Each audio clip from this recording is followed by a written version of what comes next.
5 o'clock work session. Please join me in standing for the Pledge of Allegiance. I pledge allegiance to the flag of the United States of America and to the republic for which it stands, one nation, under God, indivisible, with liberty and justice for all. Alrighty, before I invite Ben up to do our blessing today, I would like to have a moment of silence. Franklin County lost a very important person here. I think everybody knows Mike Herod. He was the county coroner for over 40 years, and now his son Will continues that legacy. So if we could just give Mike a moment of silence, please.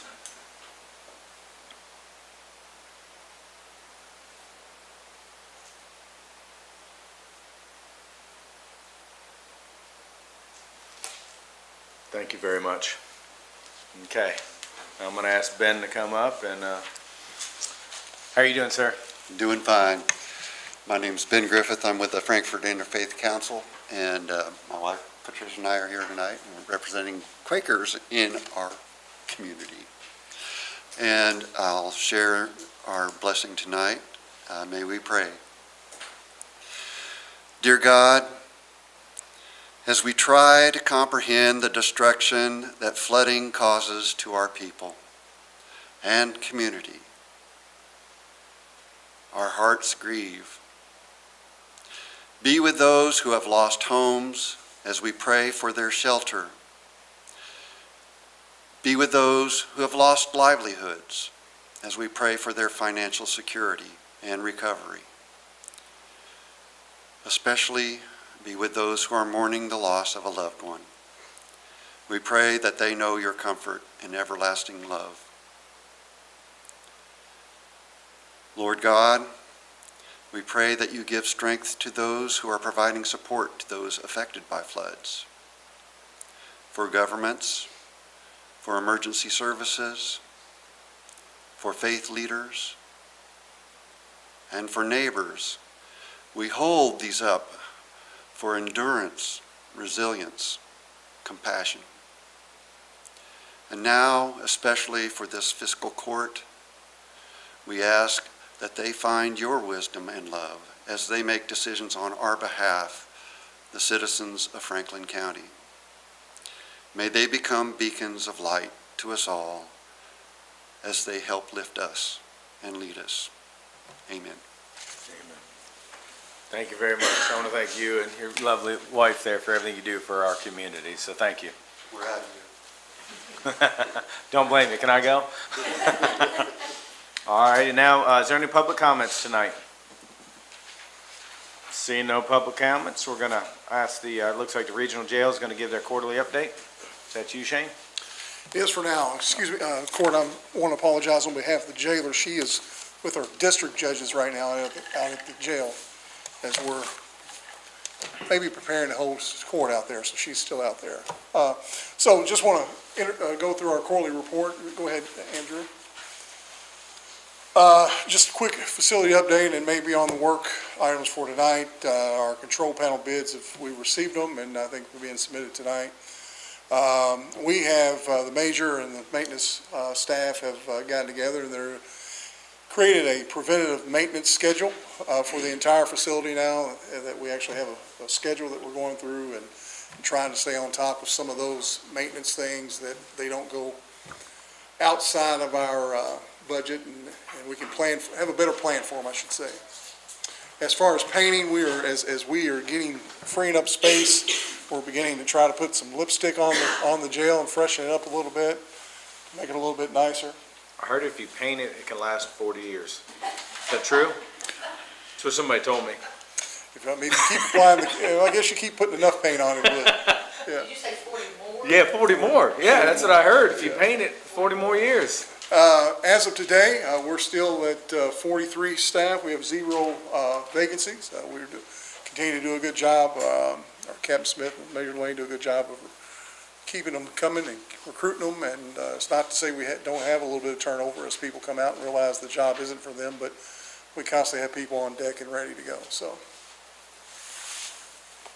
Just a quick population breakdown. I want to share with you our population today. We're at 257 inmates.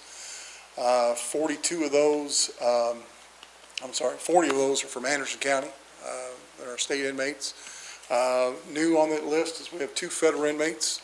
We're housing 2 federal inmates currently. And we'll talk a little bit more about that federal contract here coming up. Go ahead, Andrew, please. Just our jail income. Those are the numbers through through March. Right now it's 1.2 million. The jail we've received coming into this last quarter. So we're hoping that I know we'll add some more, but we're hoping to kind of beef that up as we enter this last quarter of the fiscal year. Just want to talk about our new contract that we have. We've secured a contract with the federal government. We'll be housing both male and female inmates. The potential income, and I say that's being full capacity 365 days. So we're never going to be full capacity 365 on federal, but it does have the potential of $536,000 source of income. What we're waiting on now, the final piece to this is they want to come out and do a jail inspection and meet their federal standards. We're not concerned. Like I said, we're currently housing 2 federal inmates for them already. So that is beginning to come to light. Just wanted to share, the jailer wanted to share a couple she's began the Employee of the Month program. She gives them a little gift card every month. At the end of the year, those people that become the Employee of the Month have an opportunity to be the Employee of the Year, and she's got something special planned for them at the end of the year. But they just wanted to share Sergeant Hallman and Deputy Rogers and Deputy Edwards. They are our first 3 of the first quarter of our Employees of the Month. I think it's really helpful. Our morale seems to be up out there, which is really positive. Also wanted to share with you one of the things the jailer was big on when she ran. She talked about training, and you're looking at the persons in charge of that. And she and I have sat down and we've recently developed our plan for getting the entire facility trained. Yesterday, the health department came out and they actually trained our staff in how to use Narcan, something that needed to be done. We are working currently with the health department to come out and make sure everybody's current on their CPR certification. We are increasing next week. We're going to increase the number of MRT facilitators to help do our MRT as it's a program. It's beneficial not only for our inmates, but it's also beneficial to us because we get paid for them attending class and we get paid when they graduate class. So it is a small source of revenue, but it also, by increasing the facilitators, we can offer more classes at different times. We recently also did every volunteer that we have, and we've got about 60 volunteers right now, which is awesome. Coming out and doing different things from Alcoholics Anonymous to Bible study, different types of volunteers.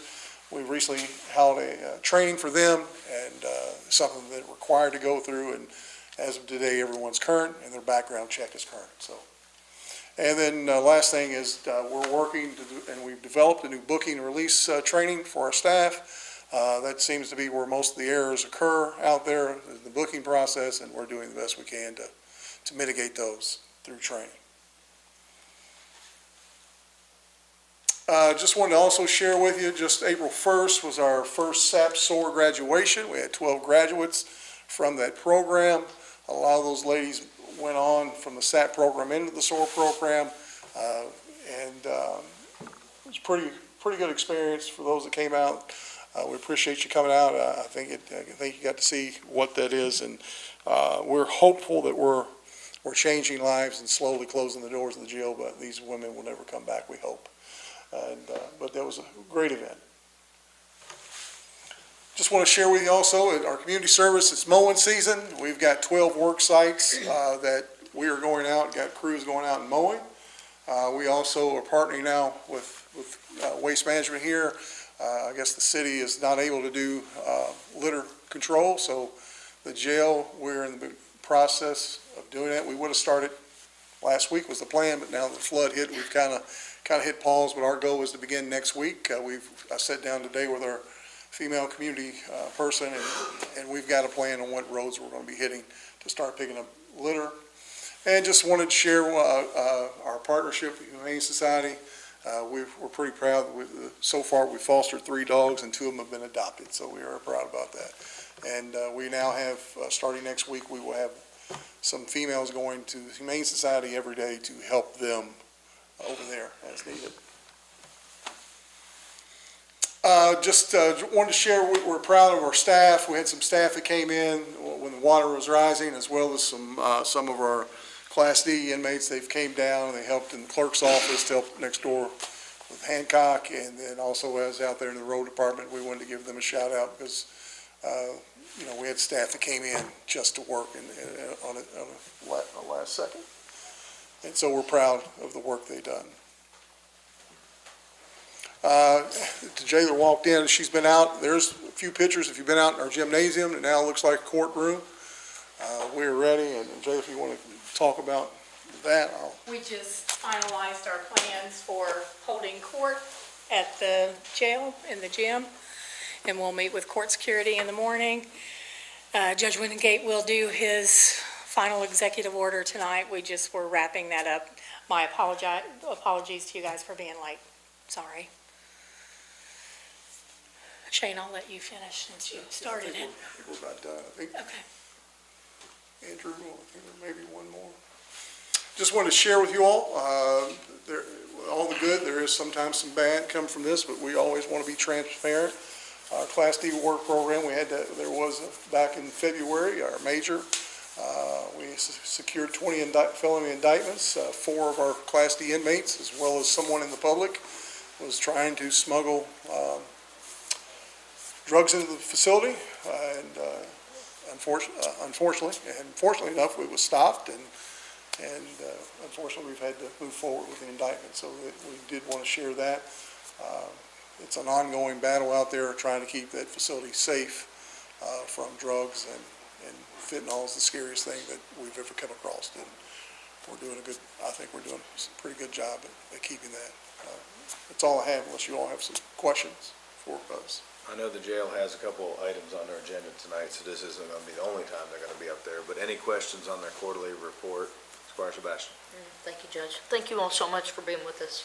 I know you shared the potential income from the federal inmates at over $500,000. You have a realistic estimate of what, or have you all kind of tried to work at that? Because, like we said, we're never going to house the maximum number, 365 days. I mean, I'm not trying to put words in anybody's mouth, just trying to figure out where that really lands. Probably a quarter, probably at 75% of that. Let's be honest.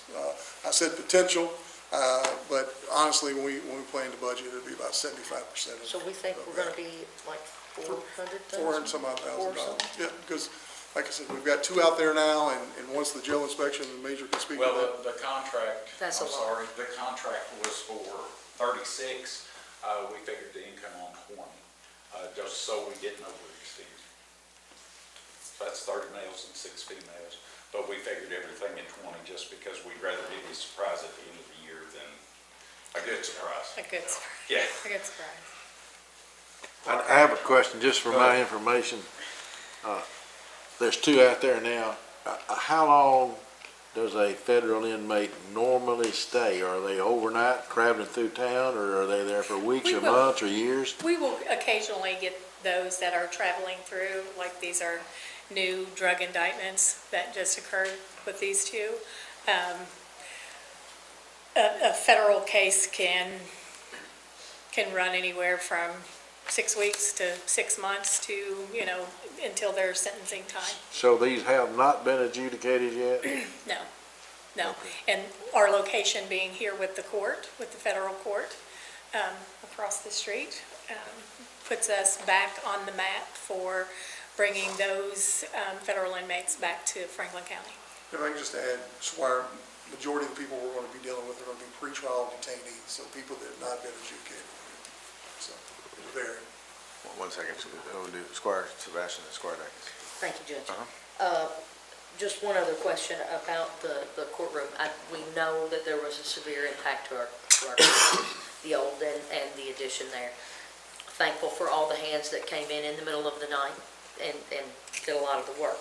But now we know that the court rooms are going to be split up, some at AOC, some in your facility, Yes. many of that. So can you talk to us about what's going to be held at the jail? Because I think there's like a secure side for maybe the judges to come through. There's an external door for people to come in. So if you could talk to us Sure. just a little bit about So- that, just so everybody understands how that's going to Yeah, work. we just did our walkthrough with the district judges. When they'll park up there, So it's district court? and we'll have circuit on Fridays. Okay, district and circuit. Tuesday, so That was main Tuesdays thing. is 9, 10, and 1 for criminal court. We'll always do our video arraignments out there still, and I don't know the location of the judges, where they will be when we do video arraignment. Friday, this coming Friday, will be our first. Judge Wingate and Judge Shepard want to keep their times at, 9:30 and whatever time after that, 9 and 10:30. They had originally talked about coming out there in the morning for jail arraignments or for jail traffic in custody. And Judge Wingate changed that today and said he wanted to just do all of his court there on Fridays, in custody and public. So with that, what that looks like is court security will have staff there. They will enter from an exterior door to the gym. And the judges will be in wait in our conference room. And when they're ready for them, jail staff will escort them to the jail and through the jail to there. Court security will be inside and running the magnetometer outside. They could possibly do something on a Thursday. We will meet back in 2 weeks and look at how things are running, what works. We've also offered up today our classroom, and that gives them another space to put clerks. I don't know, I think they visited Mr. Comley's space today to see if they could get in there, and we're just trying to, open any space that we can available to the clerks and to the judges and their staff. So we know court will be every day. 2 days solid will be in person. The other days will be by video arraignment. Judge Wingate was finishing writing his order tonight, so we'll know more tomorrow on how many days they will hold arraignments. Thank you. So will AOC or does the county have to, I guess, I'm trying to figure out if there are any funds that will flow as a result of that, because we've had to Yes. make some changes and adjust some things Right. in the jail Yes. appropriately. So if there's any of that, Yeah, and that was a discussion that I talked to Jack about, if he would lead that discussion with AOC as far as, any compensation for rent per square footage by AOC, how this happens, and it does happen. Yep. But the court will run that, the jail will not ask for the rent, the court will ask for the rent. Yep, yeah, we talked about that today. It's a good Okay. call, though. Squire Dykes. thanks. I just want to, number one, just congratulate them because they're doing a fantastic job. Thank you. And we got to go to the SOAR graduation, right? Yep. And I'm going to tell you all that you can just see it in these women's faces. Like, they are proud of themselves. You can just see them beam, and they're headed in the right direction. And they were laughing and happy and so excited. And Shepherd's House seems to be doing a fantastic are. job. I did want to ask a question. I know that we had one net device that we thought was going to be used one day. Did that happen? No, they had a closed brain injury and was not able to. Okay, all right. Squire, one of the things that we're running into, and they were out today, we have another one that we're waiting on their medical records to determine if we Right. can move forward. Yeah. Frankfurt, what we're really realizing is there's a lot of people on psych meds. That's Oh, really yes. negating a lot of this. But the good news is the net people are there every day. We're in communication. They're screening them. It's just, we have a lot of sick people in this community that Yeah, we do. we're dealing with. But thank you all. I mean, I think it's going really well. And when I was over there and we were looking for a place and all of that, I mean, I think it's gonna be an awesome partnership. I really do. So thank you all so much for all of your Thank hard you. work, all of you. Thank you. Squire Whisper. I suppose you've said the federal contract is in review or in process already? We have already done all of our paperwork. We're just waiting for the federal inspector. He comes out, looks at the jail, and, we've already had 2 people from the federal government that said, yes, it's approved, we are going to do it. Now the inspector comes out and, does what the federal inspector does. And we're hoping that that's going to happen in the next couple of weeks. Melissa had said that it is on a schedule, and, I'm not going to ask someone what their schedule is. I'm not going to ask a federal inspector to tell me what day he's going to be there, because I think it's one of those, a surprise, where they just come and visit you. Can we circulate that contract or whatever ultimately is the scope of that contract to this body? And I Yeah, assume that- absolutely. Has Max reviewed that, anything yet, or do you have input on that? Go ahead. Yeah, I actually would say that it's a still standing existing contract. It's just the feds removed their inmates for reasons that I won't go into here prior to us coming back in. So the contract is still in effect. They just said, we're not sending people out there anymore. So after our conversation and the tour of the jail, they were impressed enough that they said that they will put that contract back in force, and we can certainly get a copy of it. Do y'all know if there's an end date on that contract, just out of curiosity? It's like a 5-year contract, or do we know Not that? that I'm aware of. It's that we'll have, 36 inmates there in your facility. But because they have been gone for such a long time, they require an inspection again. Alrighty. Thank you, guys.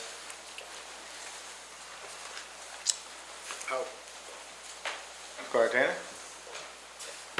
Well, it would seem to me like that Mr. Comey should look at that contract. Yeah, I think if you all could share that with Max, that'd Yeah, be good. we'll send it out. Like I said, they just made it went from active to inactive, but we'll be happy to, we'll Yeah, send it to. I think it'd be good to put some eyes on it. Yeah, we got it in the last court because one of the negotiation points of that contract, and again, it's in force, was to raise the rate. Yeah. I know you guys remember Vaguely that for remember sure, that, was to yeah. raise the rate. Yeah. And to set a number. Yeah. So we could kind of Long anticipate time ago. some income, but it has been Yeah. a hot minute. Alrighty, thank you very much.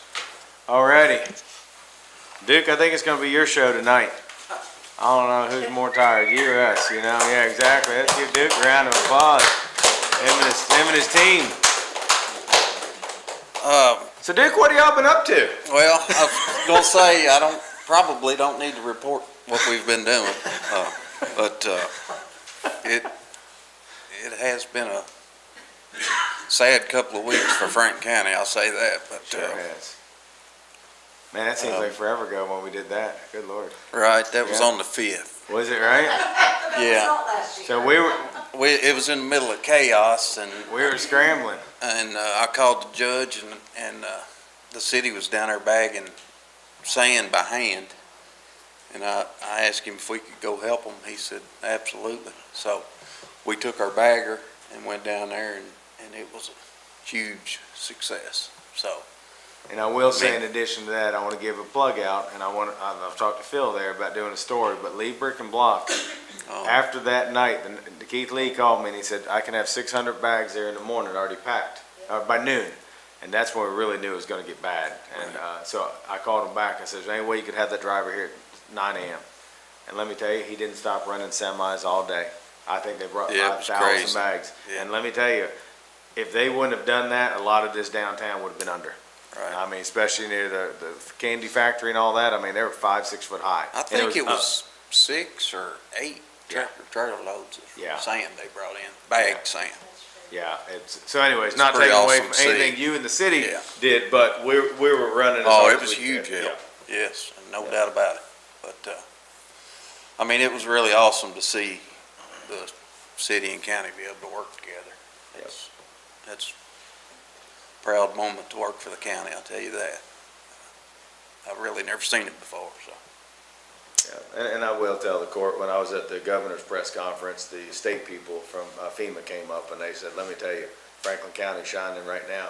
They said, we work all over this state, but typically the mayor and the judges hate each other, and we have to deal with two different offices during a crisis situation, which I couldn't imagine. She told me the same thing. Yeah. Yeah, she So was. it's been good, so. But, and I'll tell you something else, that grapple truck has been a lifesaver through this Yep. trash removal. I mean, I'm glad we got it. Andrea, have more pictures? Or is that it? That's some of our employees down, placing those sandbags. What's that? That's all of it. Oh, okay, all right, thank you. Yeah, I got a late start on that, that's my No. fault, but I will tell you guys, as far as, we've got some roads that's in pretty bad shape from all this rain and flooding. And there's a few of them that's gonna be expensive, fixes, cause it's not something you can.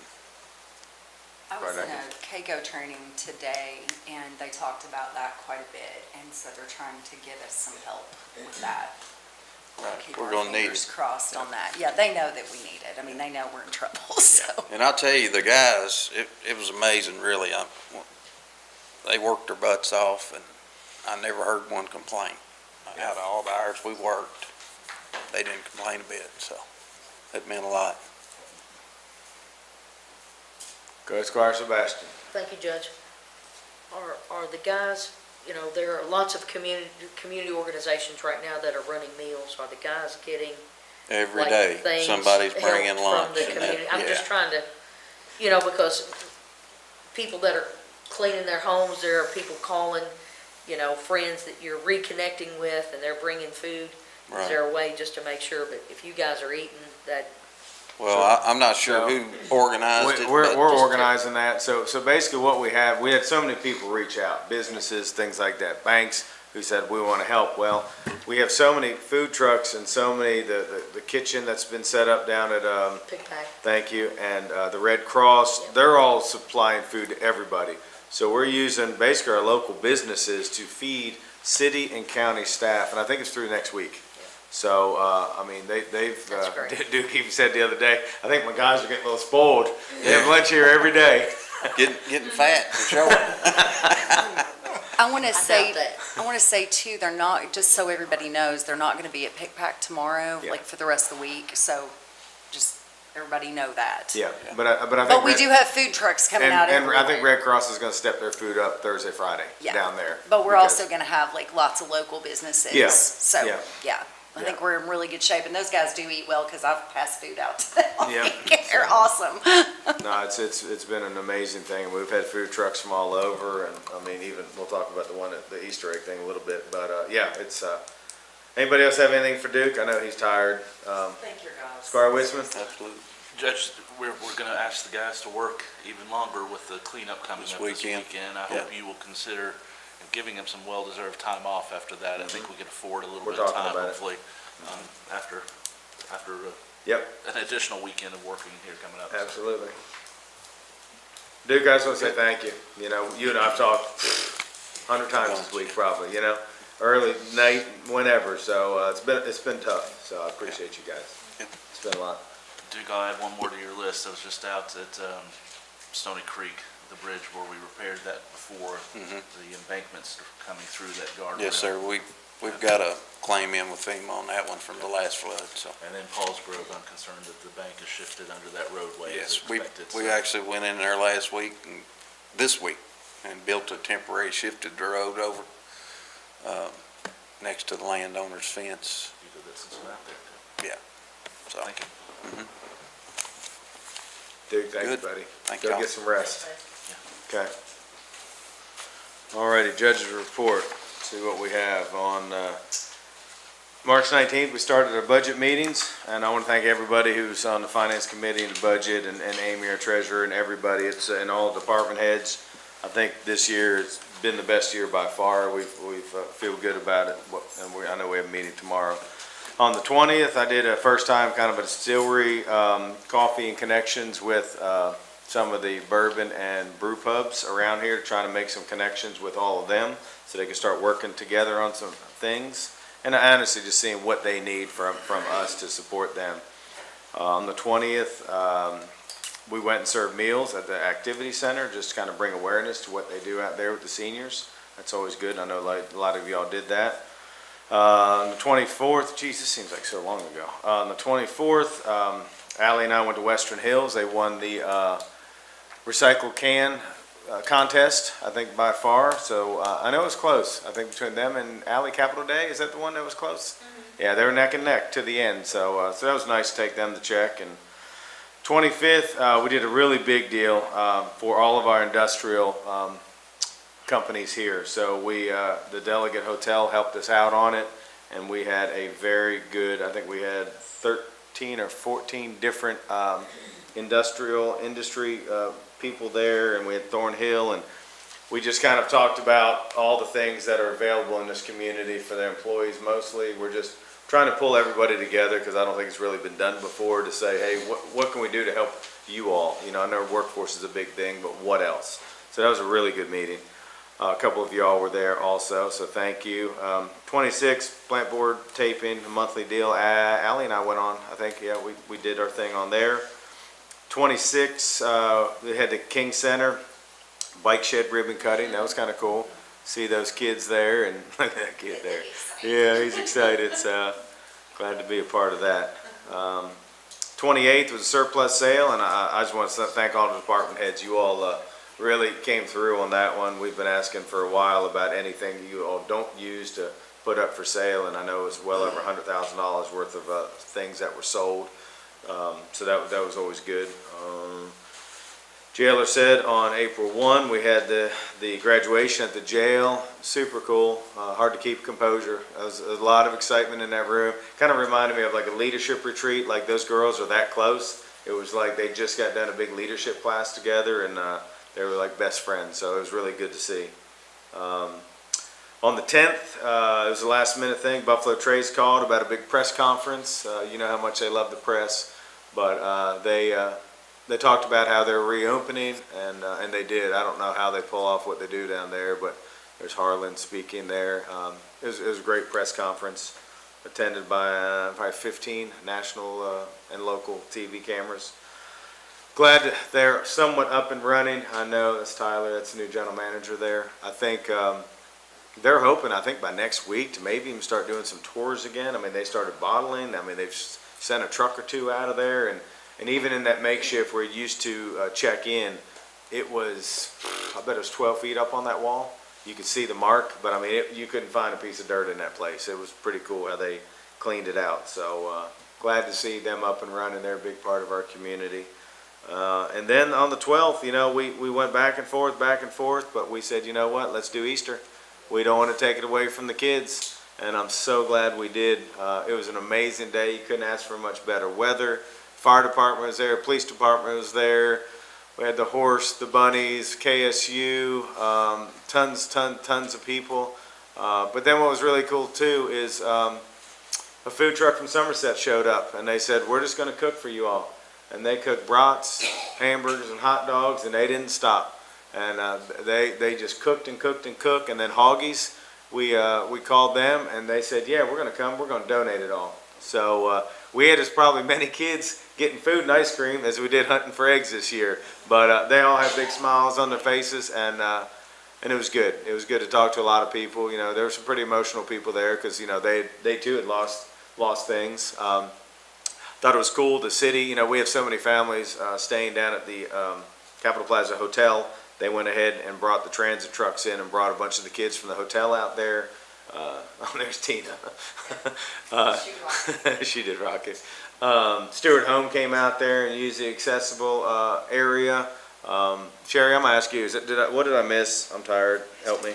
So, a couple of things I want to really spotlight is Franklin County High School did a couple of things for us. Not only did they face paint, the dance team, but we also had the IT department design. I thought about what kind of signage can we get that helps direct people. So, quick call to JW. He relayed the information to the IT folks out there at the Career and Technical Center. They came up with put the design to work. The carpenter class built the stands to put those in. They liked them so much, the governor used them. So, I mean, I'm telling you, you know, real good ideas about, you know, things like that. I reached out to Allie and said, you know, we have a lot of kids come a lot of times and they don't have Easter bags. But we didn't want to use plastic, so Allie was like, I'm on it. So she and Abby got together, we put up a tent, and they had a create your own Easter bag out there you could decorate, and the kids were like coloring and putting stickers on there, and so many kids used that. As a matter of fact, Stewart Home was able to use some of that stuff, so it was just a phenomenal round out. You know, Kiwanis always comes and helps with on-site registration. We had Multiply Church come and kind of help folks. You know, we had our county attorney out there helping run eggs, as most of the squires were doing, to different places, because so many kids, after they hunted once and then went and got some ice cream, came back for a second round of all that, because it's, who doesn't want to take home 100 eggs? We had set up another egg recycling station, so when kids got the candy out of there, so we've got some eggs to circulate for next year. So many good things. You know, can't talk enough about the fire department. The key is our long-term co-partnership with the sheriff's office. We started this 6 years ago with the sheriff and with the sheriff's office. We got them in trouble the first year, if you remember. We did. But that was easily explained, and all for the right reason, and it's been just a tremendous partnership ever since. And without them, none of this would be there. No. But they stand beside us for so many things, and this is just one of the things. Yep, no, absolutely, thank you, and it was the right thing to do. Franklin County needed this, especially during this time, but again, another shout out to that food truck in Somerset, and then Hoggies. I mean, I talked to Kenny a couple of days later. He said, well, some of our regular customers are upset because we sold most of our ice cream. I gave most of them away, and so the next day they didn't have any ice cream to sell, as much flavor, so it was good. The name of the food truck that came from Somerset is One Way Coffee, Snacks, and Sweets. Yep.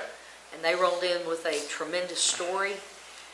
Yep. And communicated that through Somerset, and people that don't even know our neighbors here like we do, now they are connected in a tremendous way. Yep. So it was a huge collaboration, truly, of love to help people that they didn't even know that day. Yep. And I mean, they rolled in and started preparing that stuff as soon as they rolled in. At 10:45 started cooking, and well after 2:30 they were still cooking food. Yep. It was incredible.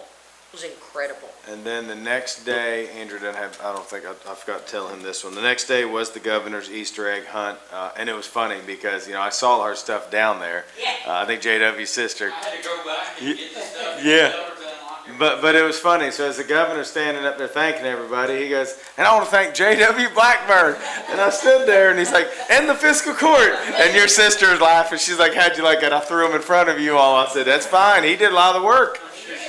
Yeah. So the governor was very appreciative. So that was nice. And then on the 14th, I, along with our new representative, Erica Hancock, did KET Live. That was a really cool show. That was broadcasted all over the state, just about what Franklin County and Frankfort are going through right now. Because out of the 86 of the communities that were hit in this disaster, Franklin County is one of the worst ones. We're in the top 3. So, you know, Woodford had about 200 homes hit, Jessamine about 42, and we're 514 plus. So that's all at different levels. So we're still analyzing all that.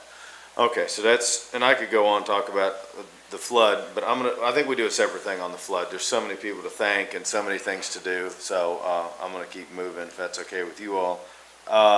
Andrew, did you put this up here? So I had a request. Autumn, yeah, come on up. So right before we came in, Autumn said, I need your guys' help. we're not getting enough surveys back on this SS4A grant. So she gave you all these, I believe. I know enough about this program to get in trouble. And I said, are you going to be at court tonight? She said, yes. And I said, well, why don't you just get up and tell us what it is?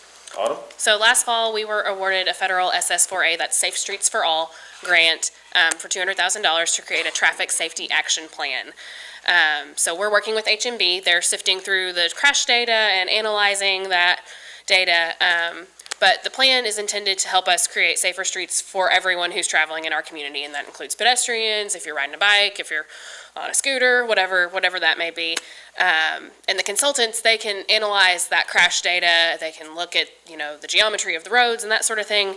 But where there are different perceptions of safety or unsafety, or where there are places that are near misses are happening, but maybe not a crash, but it's just a matter of time until one happens. So that's why this survey is so important, to get people's actual day-to-day lived experience. And we've not gotten a lot of responses to the survey. Tina was out at the Easter hunt handing out these flyers. We've got them posted at a few places in town, and we're going to try to get them posted some more.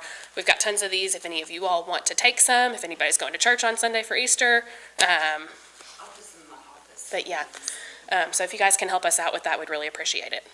Judge Whitman, wanted to ask, I thought about this yesterday, with all that's been going on the last 10 days in the community, it almost feels like we need to restart this.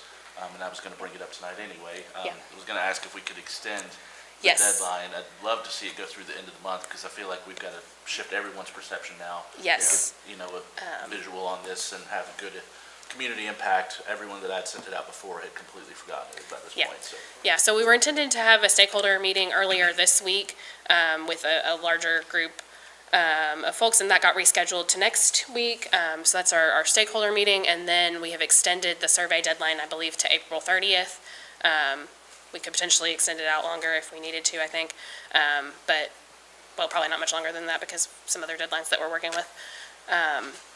But we have extended it, and we do, we'll probably try to do a little bit more social media and stuff like that, but we didn't want to do that in the midst of all of the other things that were going on. So, Autumn, remind me next month when we do the Cable 10 deal. Why don't you go with me? We'll really push this out. oh, that's another thing. Ben and I are actually going to be on Cable 10 on Friday to talk There you about go. this. So, Don't need, there you That's go. awesome. Yep, go ahead, Squire. Thank you, Judge. So I had a constituent of Squire Tanner's actually reach out to me. Squire Tanner was just not available at that time. And I went out to their home, and they live on Evergreen Road, right almost in front of the fire station, where it is a straight stretch, people speed, there's no shoulder to the road. All the mailboxes are on one side of the road, so you have to cross the street. yeah. Someone was actually killed out there years ago, crossing the street to get their mail. I've been in contact with the postmaster. There's a new postmaster, so he's about to hear from me again. Yeah. But when Nick Stone was here, he heard from me often about that, because it is a huge hazard. There are drop-offs in the yards where the mailbox is. So the questions that I got from some of the homeowners when I went out there that Sunday afternoon to see them was, do I need to fill out just one survey? Because will all of my input Right. be gauged the same? Because all of these things are important, like Sure. the mailboxes not being on my side of the street. Yeah. It's the Indianapolis 500, and I have to be ready to run, and Right. a lot of seniors live out there, and they can't make it across. It Yeah. is Yeah. a cataclysmic issue there, Yeah. and at many other places too. So the survey is mostly sort of multiple choice questions where you can select either one or several answers. There is a question at the end that's more open-ended where you can type in a box, whatever you have to say. There's also a really cool section where there's a map where you can actually zoom into wherever it is and drop a pin and type out what your issue is there. I don't think that there is a limit on that. But if anyone runs into trouble with the survey or anything, they can reach out to me. And if they find that they can't get enough information submitted in one round, I think it would be fine for them to go ahead and submit again. Okay, that was just a question, because I shared that with them. I said, this is your perfect opportunity. Yes. To say all of the things that you're telling me. Yeah. So, And this study is looking at all of Franklin County, so including the city, and with the hopes that, once we have an established traffic safety plan, that not only can the county reapply for SS4A grants, but the city can also apply using our action plan. So kind of benefit everybody, so. all right, thank you. Judge, I just wanted to to voice, if we can, Autumn, exactly what we're looking for. You know, in my mind, this is an instance where a really rural road that has a blind curve could be example, or a straight stretch in the highway in the city where people like to fly too fast. It can be perceived, dangerous issues of any type, whether a road is too narrow in an area, any kind of conflict we've had. But specifically, I wanted to ask now about flooding. I've had, a couple of roads where people were inaccessible, could not get out for almost a week now, and I'm imagining this is a perfect instance to inform that, or where roadways have shifted or culverts because of flooding. Should we include those type of items, do you think? I don't think it can hurt to include them in the public input stage. We're just assessing all of the input that we can get. I don't know how that sort of thing will play into the overall action plan, but I certainly think it's valid to include. All right, thank you, Autumn. Thanks. I guess that's up my judge report. All righty, let's go ahead and jump into authorization approval of minutes from the regular meeting of March 19, 2025. Any Judge, could I ask you for something? During your report, you mentioned the surplus auction. Can we get an itemized listing of all those sales? Like my department or what? I'm just wondering about just generally what things sort of sold for. There was a couple questions in the community about what certain items sold for in that sale, and we're amending a budget, so I thought it'd be good to know what the revenue streams, were from that. And the way we're treating that is Amy had broken it down minus the fee from the auctioneer, and then was gonna put each one into their budget. Into the departments, yeah. So, yeah. Okay. I'd just like to have that. Thanks. It's in there, maybe not what. Not itemized. All right, no questions on that? So can I ask you a question about that? Yeah. So are you asking to see, like, if 10 feet of fire hose sold, do you want to know exactly what the 10 feet of fire hose? I'm just trying to make sure I understand. I'm assuming there's an itemized report from the auction about every item and what it sold for that would be easy just to pass on to us. Typically, that's my experience with auctions, that we would have got a report like that, so. So somebody from There's a the few community is items. asking about, like, what 10 feet of, I'm just. No, some of trying the to bigger draw- items I've had questions about that I thought that would be the easiest way to, address some of those questions. Okay. All right. Number 3, authorization approval of minutes from April 1. Any questions on these? All righty, seeing none, I believe we have the clerk's quarterly report.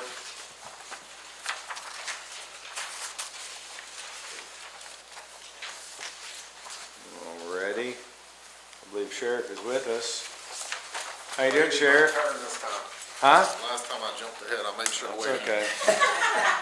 Well, before you start, I want to say thank you to you and your team. We've talked nonstop these last 12 days or whatever the heck it's been, and I want to acknowledge Boone County and Shelby County for stepping up and sending us, especially for the night shift. They've really stepped up and have sent extra people in here to help us, keep our neighborhoods and county safe. And Scott County. And Scott, I thought I said Scott, didn't I? Maybe. Boone, Scott. Boone and Scott, right? Did I miss that? There was I just think two. that's the theory. I said Shelby? No, what? It's okay, you're tired. I am tired. Yeah. Sorry, keep going, because I don't even know what I just said. Go. No, it's been good. It's been a good partnership. And, typically the city helps us, we help them, but we're both in literally the same boat this time. So we've had to bring in some help, and it's all worked out, so. No, it's been really good, but I appreciate everyone, everyone's help. It's taken everybody to get through this, and y'all have done great, so. All right, what do you got for us tonight? Well, I'm not asking for anything, and it's all good news, so. Y'all better write this date down. So after we collected all the taxes, or currently all the taxes for '24, we'll still have franchise coming in. Our '24 fees account reconciled, and we gave Amy the excess fees back on March 14th. And we actually gave her $1,130.70 more than we budgeted, so that's good. It was originally budgeted at $44.90, and she got $56.23.70. So that's good news. Good deal. Thank you very much. Squire Sebastian has a hand up. Yep, thank you, Judge. So first, I also want to thank you very much, because my neighborhoods out in the county Yep. are extremely appreciative of everything that you're doing to protect their homes and their property right now. Thank you, I In a appreciate it. time when Yep. it's extremely trying and there's some issues out there. So thank you for that. My second question is, can you give and shed a little bit of light to the court, maybe an update on the implementation of the Motorola contract for the body cams. And then Yes. talk to us a little bit about the existing contract and the process for that, how we're Sure. easing out of that contract. Well, the Please. good, Thank I'll you. talk about the contract second, but the good news is, our investment's paying off. We appreciate you all for helping us on the first payment. We have 7 of the 15 installed in the vehicles. Great.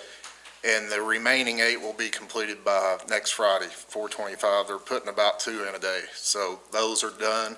We have the body cams and they're going to be deployed on April 29th. There's a little bit of transition when we're switching, so that's the day that all the deputies will have their new body cams. As far as the current contract, I know our legal team with Max is working on some documents.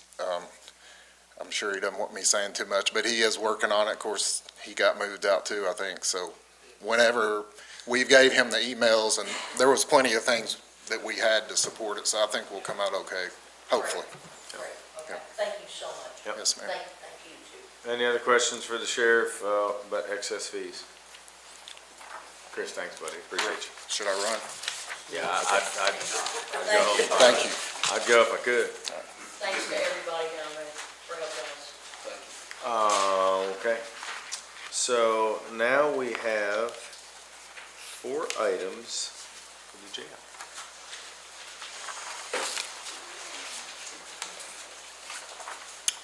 We had 3 bids that we had made the court aware of about the isolation valves, the main control tower board and the tower control board, and the new camera system.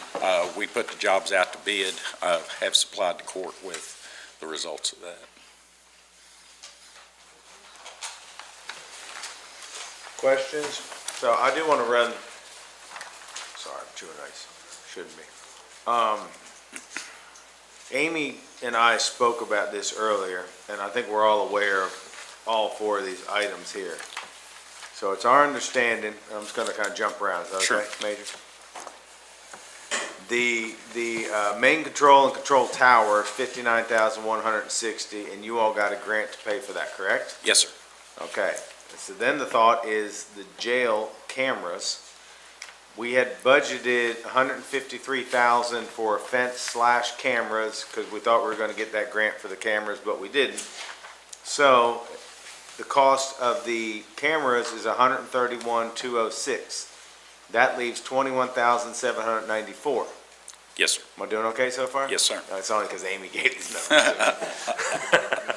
And so, if we go back up to the valves that this court approved prior, but we didn't agree with because we didn't know what sizes, how many, quantity, stuff like that, that's why I went back out. So obviously that number's higher now, but if we take that 21,794 back up there, that brings it down to 52,681 for the valves, and that's cheaper than we originally Yes, had sir. already approved. Did Yes, I get all that right? Yes, sir. So, does that make sense to everybody? But when Amy kind of broke that down, and I just thought I would do that with you all, it might help a little bit to know that the cameras per se, let's say, are budgeted. They got a grant for the main control tower, and the valves, so really the valves is the only thing we're gonna have to pay, making, an amendment, but it's 52,681. So Go ahead. we talked about it in finance. We Yep. talked about all of this, how the money would flow. Yep. At the last court meeting, or maybe one before that, I asked a couple of questions about the contract that we had with a provider who was gonna come in and do some repair work and do some facility upgrades.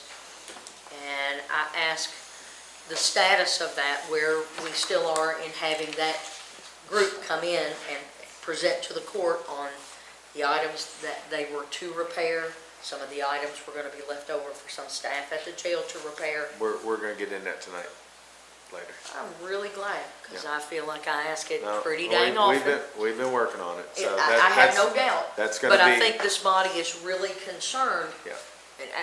And I'll let others step up and speak to that concern. well, we can hold that for closed, okay? I'm hanging on. Yep. Squire Blackburn. I was looking at this, are we talking 12 valves? doesn't say. No. It's- It's, The documents though say 12. 12 plus or minus, what they Yeah. say. yeah, 12 plus or minus. That's about $6,200 a valve. It is 6,200. Exactly, plus or minus. And the bid is not to exceed, so that's a maximum that we're gonna pay regardless of the issues that they have draining the lines, changing the valves, recharging the lines. So if they run into an issue, they'll have to fix it. They put the plus or minus 12 valves in there on top of that, so we're covered if they run across on top of the 236. Okay, well, that makes That sense. makes more sense. Yeah, and So it may be 250 valves. it could, but it's That's- covered. Yeah. It was confusing to me because Yeah. I wrote down two numbers. Is it 236 or is it Well, 12 or they- 14? I was gonna become a plumber. Yeah, and they I'm always, a pipe fitter, Yeah, if it's they- coming to that. they always do the plus or minus in case there's Yep. something that they did not count on their initial Gotcha. inspection. Thank So, you. Because the documents conflict themselves in the. Yeah, that clears Yeah. that up. It looks conflated I agree. in Yeah. a way, so, Squire Wisman. thank you. So is the scope of we only have a one-page response here effectively. What holds them to that? Is there more than what we have or what we received that lists out the expectation, the size? no, the all bid those that you valves? have is the bid that was submitted for the I'm for the really valves. There concerned were- about approving something that's fairly vague here. We have the response to the public notice, but it doesn't seem to have enough meat in the contract here for my liking to say exactly what they're covering. And I'm also concerned about something maybe related to the conversation later, but we have a system that was installed in that jail that's supposed to be saving us, some money, and I'm concerned that we may be changing the type of valves, specifically those flush valves. We talked about that before, right? Well, this That- contract doesn't include flush valves. These are isolation valves throughout the water system throughout the entire Well, it's jail. not specified for me to know, so I was concerned that we may be invalidating our savings that were supposed to be guaranteed somehow. Yeah, I think this is the valves that were supposed to be done by the owner. Yeah, and I believe. it is But quoted yeah, as it's not spelled out isolation there. valves. Squire Wisman. It's not. Yeah, but it's not flush valves. Yeah. I'm not sure what all types of valves that were installed by ESG and beyond those flush They valves. didn't that do a couple. I'm not I mean, sure. But I think in that part of the contract, they weren't responsible for many of them. Correct, not, Because it was, that part was by owner, but it ESG never had got very done. specific Yes. things that they did. Yeah. The isolation valves was Yeah, not part of it. correct. Are we gonna talk about this some more somewhere else? Yeah, we are. I got questions about it too, Yeah, because if we can hold I that. agree with, Yeah, no, it no. gets kinda vague to me when you talk we're gonna- about any valve that turns on or off. What the heck does that mean? We're gonna go and close tonight and talk No, about that. he's saying specifically to this contract, right? So it doesn't have specifications here of. Yeah. That's true, but Is that I'm cautious to approve the contract without more meat here about the exact role that the contractor's gonna provide, and types and size and specifications of in-kind replacement, or are they gonna do some of those, stick-tight, pressure valves? No, HMC is a professional company. They don't use that kind of stuff. I can assure you. The terminology is the terminology. The isolation valves is where we have the ability to shut off the water. I realize. they're gonna do it for 50-something thousand. Okay, any other questions about these items before we go on to their fourth item? Okay, thank you. Hold on, Judge, yeah. Okay. Okay, go ahead, Squire. What? Yep. So I'm down in tab 8, which is the one on the cameras. So my question is with these two bids, there's a 24 camera difference, okay, in the bids. One came in at 155 and change, okay? And then another one came in with 120 cameras.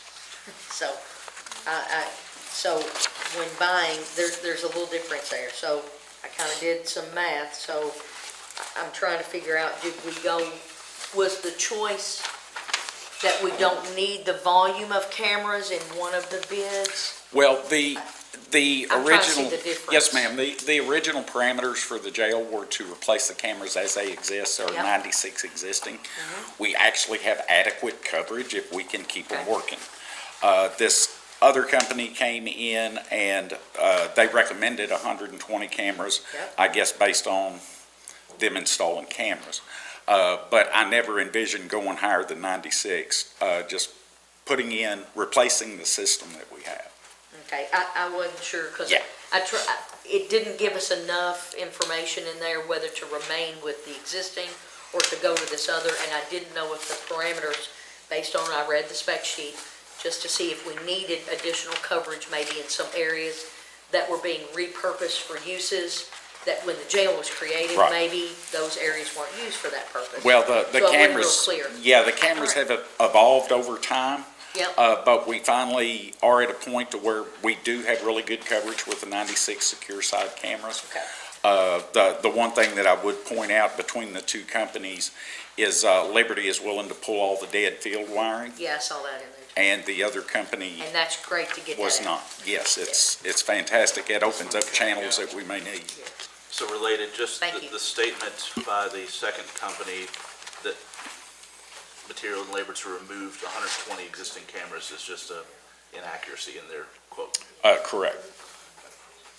Jill, Albert, you want to add anything? I know you talked about that. No, I You just, stand your moral support? no, and for moral support, yes, and then, because we had put some other cameras in outside in the dorm. Yeah. That, because we've talked about so many numbers, and those were already something that we had to do in order to get the women out there, so we Okay. we took care of We've it. already done some extras. And I wonder if they said. Any other questions on these three items specifically before we move on to 96? the Amtech Life Safety Contract? I think maybe Laura's getting up to talk about that. Laura's got that. Alrighty. It's 25% Yeah, Judge. more. Oh, you got another one? Squire Just Witzman. the control board, I wonder if you could go into that a little bit about how what is bid, how it relates to the system we have. Is it compatible with everything that we have currently? And What you're there's only one seeing, bid, so I was concerned. what this bid is for, we have a very antiquated system. We have some very old technology. With that old technology, we're limited to only one repair technician who still deals with this technology. So when we have to call him for an issue, we have to pay him for traveling, we have to pay him for sleeping in a hotel, we have to pay his hotel. Electronics is not cheap. This new system is serviceable by your choice of people, although the system will come with a warranty, obviously. But it is not the top of the mark for technology at the time. We are a 38-year-old facility. Our aim was to get it to a level to where we're not held hostage by an individual who just happens to still be able to repair that technology. Well, you're going into my question. I wonder if you can go just a little bit further, because we all know technology changes at the drop of a hat. Right. I'm wondering if you can have an estimated lifespan on this system. Is it standard what's being used in many jails? It is, and from what I understand, and I haven't had them put it in writing, but we certainly could. I think probably the life expectancy of this, as it stands in the current jail, would probably be about 10 years. That might be nice to have, and that we don't have any kind of follow-up contract with certain providers or anything. Well, the issue they have with those is any company is only going to give you a year warranty, because your car's not going to break down in the first year most of the time. That's just how business goes. It's going to be incredibly difficult to get somebody to say, hey, we say this will last 10 years, because then you have it in writing, so. But industry standard. When I say industry standard, you'll probably hear that a little more later on. Squire Tanner. Yes, I do have a question, or straighten me out, unconfuse me. But the public notice invitation to bid, installation of new camera system totaling 120 cameras, and you're awarding the bidder to the guy that provided 96. I don't know, that don't add up to me. It doesn't add up, I'm sorry. You have to, do we ignore what we put in the paper? I'm trying to see where we have that there. The newspaper public notice. Public As it notice says, there's 120 cameras needed. 120 cameras. So you're gonna turn around and say, well, we was just kidding, so I could have bid 60? No, that obviously, That's not I what you put in the wouldn't, paper. I wasn't That's what they kidding, bid. but, that is obviously clerical error. That's no Well, attempt it might have been to, an error, but it was in the paper. well, I understand that. I mean, sometimes there are errors, unfortunately. Was there, How would you, Do you see, Max, yeah, what is your thoughts on that? Because we did ask for 120 120 cameras. cameras? And you gonna give it somebody bid 96 versus a guy bid 120? Because then that company could come back and say, well, I would have just I'm bid telling 96 then. That's 25% more. Valid question, Squire. Do we have to redo this bid? I would say, I guess if you're awarding a bid for less cameras than was actually in the quote by 24 cameras, That's 25% less. to be on safe side. Yeah, and that's fine. Don't have a problem at all rebidding it. So we'll table But it this. wasn't intentional, it was Yeah, clerical. no, but it's a valid point. Yeah, absolutely. I mean, honestly, if I was one of those companies, Sure. I wouldn't say that's not what I would bid. Sure. So let's go ahead and we'll table that one, and, if you could rebid that, that'd be great. Okay. Y'all good with that? Court good with that? I'd like to see if it goes back out, then that we specify that we want all of the old cabling removed as part of the project. If that was sort of up to the contractor, that's an important element. It's fine. Alrighty. Major, thank you. Are you Thank doing you. this next one, or is this Laura? I can handle it. It's our inspection contract every year for our fire suppression systems, our sprinkler systems, our portable fire extinguishers, our range hood inspections. It's just time to re-up. Yep. And it's a budgeted item? It is, Amy has the information. We're actually on the docket for the 30th for approval to move some stuff into the maintenance line item. So while we're still on this, and I see Amy is in the audience, so obviously, Amy, if all three were to have gone through, we would have had a deficit in the budget of 52,681. That would come out of reserves, I'm assuming. Unless the jail has a line on it, we do. Okay, so Oh, it'll be you have the money for that too? We do. Why is that out front? That's easy. Because we hadn't come before the court to ask for it to be moved yet. Okay. And that's why. Perfect. Okay. Good deal. Judge?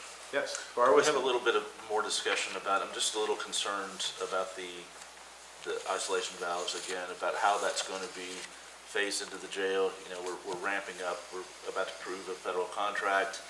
Thankfully, we're in the warm part of the year, but with the concerns we've had with this facility, I'm wondering how you all will be able to manage moving inmates to accommodate if there's a problem beyond what's expected and water has to be on for an extended period of time to a certain week. Or how, have you had talks with the contractor about how you can Maybe ought to manage keep all it of that? Yes. Okay. Yeah, and essentially, they're not going to come in and shut us down for a week to do this. Obviously, they're going to come in during normal business hours. Their plan is to shut the water for about 5 hours, which we will make plans for inside the jail so we can carry on business as usual, bottled water, things of that nature. They're going to isolate particular sections of the jail, so at no time will all of the jail be out of water. So they're going to drain down one section, they'll replace as many valves as they can in that allotted time, and then they'll recharge the system, do their checks, make sure there's no leaks, everything has worked out the way it's supposed to, and then they'll leave and come back and do it again tomorrow. And what type of warranty are they guaranteeing us on their work if there's a break in another area that they say wasn't part of their scope within a week or something? Well, I mean, obviously, they're being paid for the valves but the importance of having them there, we will incur a cost if we have a pipe that's 14 feet away from the valve that ruptures because of the drain down or the charge back up. But that's a risk that you run. So if that pipe splits, they will have that material on hand, on the truck to make that repair. I'm just wondering, that the project, not necessarily, but there's potential for it to creep quite a lot depending on what they get into, right? And I don't know how we manage. It would seem to be an instance if there's significant additional work that we would need to bid or somehow anticipate prior to installation, some of that. I think they'll find that out real quick, the first area they shut you know off, and if it goes sideways Well, real bad, they're- then we need you know to what I talk. mean? Yes, sir, they're very well aware. I'll tell you what has caused a lot of the corrosion in the pipes, and a 10-foot run of pipe, you're probably not gonna have much issue. I mean, it'll last as long as it lasts unless you have rust issues. But in this particular case, because the valve started leaking, it started corroding, that's what starts eating away at the pipes on both ends. So they're very aware, they have come down and looked, and they're prepared for issues on each side of that valve if they have to put in a new piece of threaded pipe or whatever the case may be. The likelihood of a pipe 14 feet away just bursting during charge, I won't say it doesn't exist, but, you know, And it's who a can big say, company. I don't see that they happening do a lot of 7 our times a stuff day. anyways. Yeah, Yeah. yep. Is, is there someone actively flushing that fire hydrant outside every month? There was a. Yes, sir, probably a month ago, FPV came out at our request to do it. And I'm wondering if maybe these folks can give us some thoughts as they're working on the system about how the water pressure is in the jail and what kind of sediment and things we're seeing. Yeah, I In the lines would that they're suspect working. that that's going to be something very important to them. Like I said, fortunately, this is HMC, who's been a trusted partner of the county for decades. It's a long time. Yeah, and they're very reputable. And something I'll discuss later, they are really watching out for Yep. their customers, so. Good deal. Thank you very much. Alrighty. Oh, sorry, Tanner. Yeah, I do have one. Is there a completion date in the contract? For the isolation valves, it really Yeah, for the depends. Yes, sir, it really depends on what kind of trouble they run into. That's why it's a not to exceed price, meaning no matter what trouble they run Well- into, it can't go over that price. So if the drain down and the charge back up is successful every day without issues, then the project will complete quicker. But they're gonna wanna get it done as quickly as possible because they wanna go on to other jobs. But there is no time certain in there. No, sir, there's no end date, but, like I said, it would be really hard for them to project that until they start, bleeding down and then charging the system. But we don't want them to walk away from a project for 6 months and get into the winter. Can we add an end date, end clause, not to exceed 6 months or something? We can cut the contract. They don't get paid. I mean, if they come work for a couple of days, that's. They wanna great. get The it job's done. They wanna get it done. Yeah, that's what I mean, yeah. Okay, They spend 6 months on us, that's, yeah, 5 months of other work they could be doing, Yep. so. good deal. Thank you. All right, I think Ally had to excuse herself for, oh, there she comes. Contracts. Ally, there she comes. There she is. We were all gonna stand up and clap when you walked in, but we're all too tired. Still can, Yeah. okay. Thank you for dumpsters. Yeah, I mean it. no, she's a trash girl. She is. She's like the trash whisperer now. Yeah. She's the dumpster whisperer because every time I go, there is something They're like, happening. Ally, Duke and I have been on three-way calls, and Thank it just you, seems thank like. you, thank Well, She thank is you more than- guys for keeping an eye on them and letting me know, because I can't be everywhere at once, so I really appreciate everyone's help a lot. Before you start, I do want to personally thank you for everything you've done. It's been a lot the last couple of days. I know you weren't with us the first couple of days of the storm, but you jumped right in once you got back, so it's appreciate. And I want to do a shout out to Republic. You know, I think they stepped up. They brought other drivers in from other states. That's why we're flipping these dumpsters so fast, and it's going well, so thank you. Yeah, they've really come through Yep. lately, so it's been nice. All right, what do you have for us tonight? All right, today I have a request to apply again for an environmental educator. We were able to apply late last year in the cycle, but typically the application's due in May. So we're looking at that again. The only change that we're seeing is the cost is an increase by a couple $100s.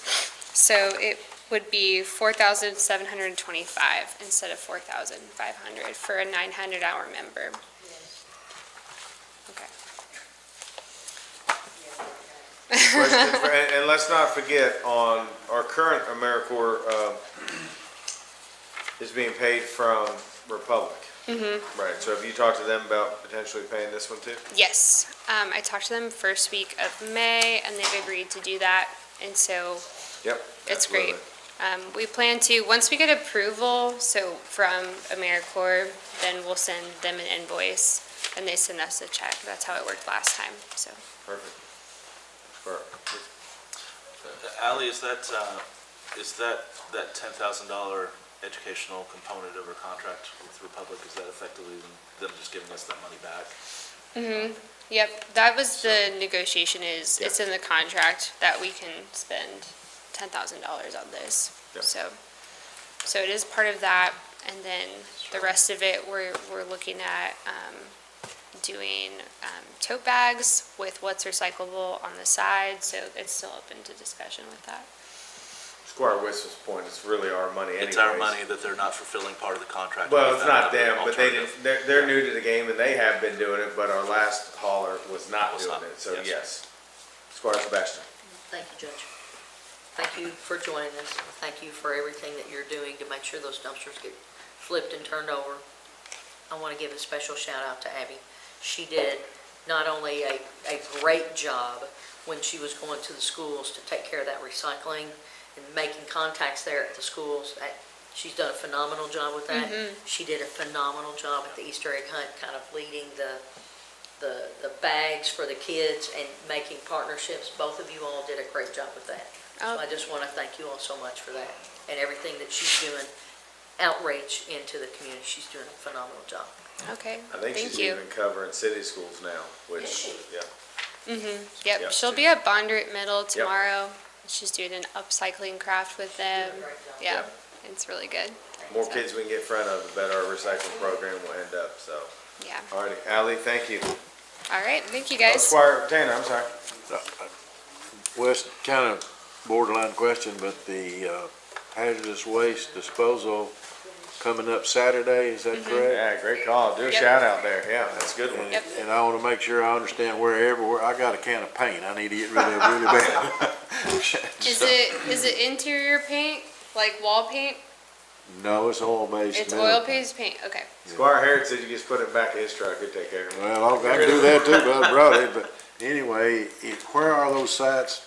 You've told me 7 times, maybe I remembered on the 8th one. No, you're fine. 8 to 12 on Saturday, Rouse Avenue. The facility's back open. So we're doing it there like we normally do. So that'll be good. And then we are marking who is coming through the line affected by flooding and who isn't.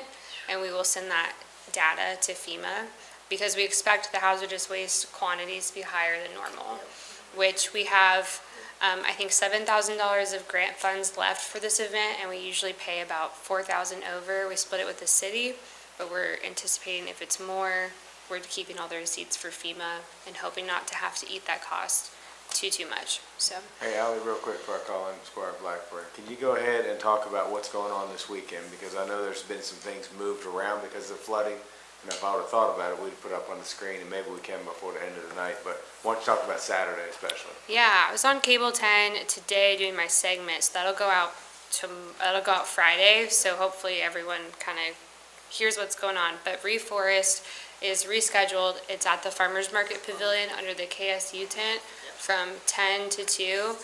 I won't be there, I'll be at Hazardous Waste, but these trees got ordered and they have to get in the ground within a certain time frame. So we can't push it back much further. So we're thankful that the farmers market's working with us on that. 10 to 2, people can come get a tree. We have, I think, 675 to give away. So we're excited about that. And there will be a couple exhibitors and some info. Liberty Hall is hosting Together Frankfurt's Earth Day event. We're keeping an eye on the weather. Abigail will be tabling there. And that is from 10 to 2 as well. And so we're hoping with the Reforest giveaway, we're hoping to encourage people to go to the farmer's market from 10 to 11:30 and shop, as well as check out Earth Day at Liberty Hall. So hazardous waste is at Rouse Avenue, and then we have dumpsters. Owenton Road Fire Station, Lakeview Park, Evergreen Road Fire Station, help me out. Peaksville School, Old Peaksville School. Old Peaksville School, and Ball Knob Fire Station. Yep. So that's for bulk trash disposal for any reason. The other dumpsters we've had out are for flood relief, FEMA specific. So those are different line items and invoices, and we are encouraging residents to use them for the intended purpose. Perfect. Squire Blackburn. You had mentioned that Rouse Avenue was back open. Are they at full capacity? Are they fully open? So I will let everyone know if they are taking cardboard and stuff at Rouse Avenue once I go there and check it out. I haven't heard yes or no, but the facility itself is finished, so we can host with the cars coming through. And then we have a solid waste task force meeting early May, and I'm hoping that I'm going to ask them to be ready to kind of share their update on recycling, because it was supposed to be by now, and I'm guessing that flood relief has put us all behind, so that's where we're at. Squire Harrod. With all that new information, can you just maybe tomorrow send something out that we can all reshare and put out on our pages? Because a lot of people look at that for information. Yep. So I appreciate it. Thank you. And Yep. thank you for all the dumpster work and everything you've done. It's been a great help. I really appreciate it. Squire Wisman. Thank you, guys. Ally, a couple other elements, scrap metal Yes. is, and when, what days is scrap metal and hazardous waste? So scrap metal starts tomorrow. We got Thursday, Lakeview Park from 8 to 4:30. That's with Franklin County Conservation District. Friday, 8 to 4:30, and then Saturday, 8 to 12. So that's 3 days of scrap metal collection. And there's dumpsters at Lakeview as well, just for bulk disposal on Saturday. And the hazardous waste is what days? And it's just Saturday from 8 to 12 at Rouse Avenue. And are we taking tires this year in any way? So that's a state event. Yep. Yep, so we had that in the fall. So Anything else? I have a question. People are going to bring tires just to be bringing them. Are they going to tell them they can't take them? Or are they going to take them and we distribute them, get rid of them at the road department? Or I'll check with Byron, but the last 3 events I've been at, we haven't had a problem with Okay, good. tires. We really try to push that we don't take tires, we don't take used motor oil. That can go to an auto retailer. Latex paint's not hazardous, and what's the other big one? I feel like I've just been saying this for months now, and I'm getting rusty. But yeah, tires hasn't been too much of a problem. Okay. But we don't take them. It's just nice to reiterate that we're not actively taking Yeah. tires this year at that event. All right. Ally, thank you. All right, All thank right, you guys. next, I believe, Autumn. And you have a special guest here. I do. So this item is an amendment to our existing contract for engineering services with HMB for a scope of work for professional engineering services for the Forks of the Elkhorn wastewater collection system project. And I do have Brad here who can probably answer more questions than I can on this one. So this is in Squire Dykes' neck of the woods. I think y'all remember this. We got the $2.8 million grant.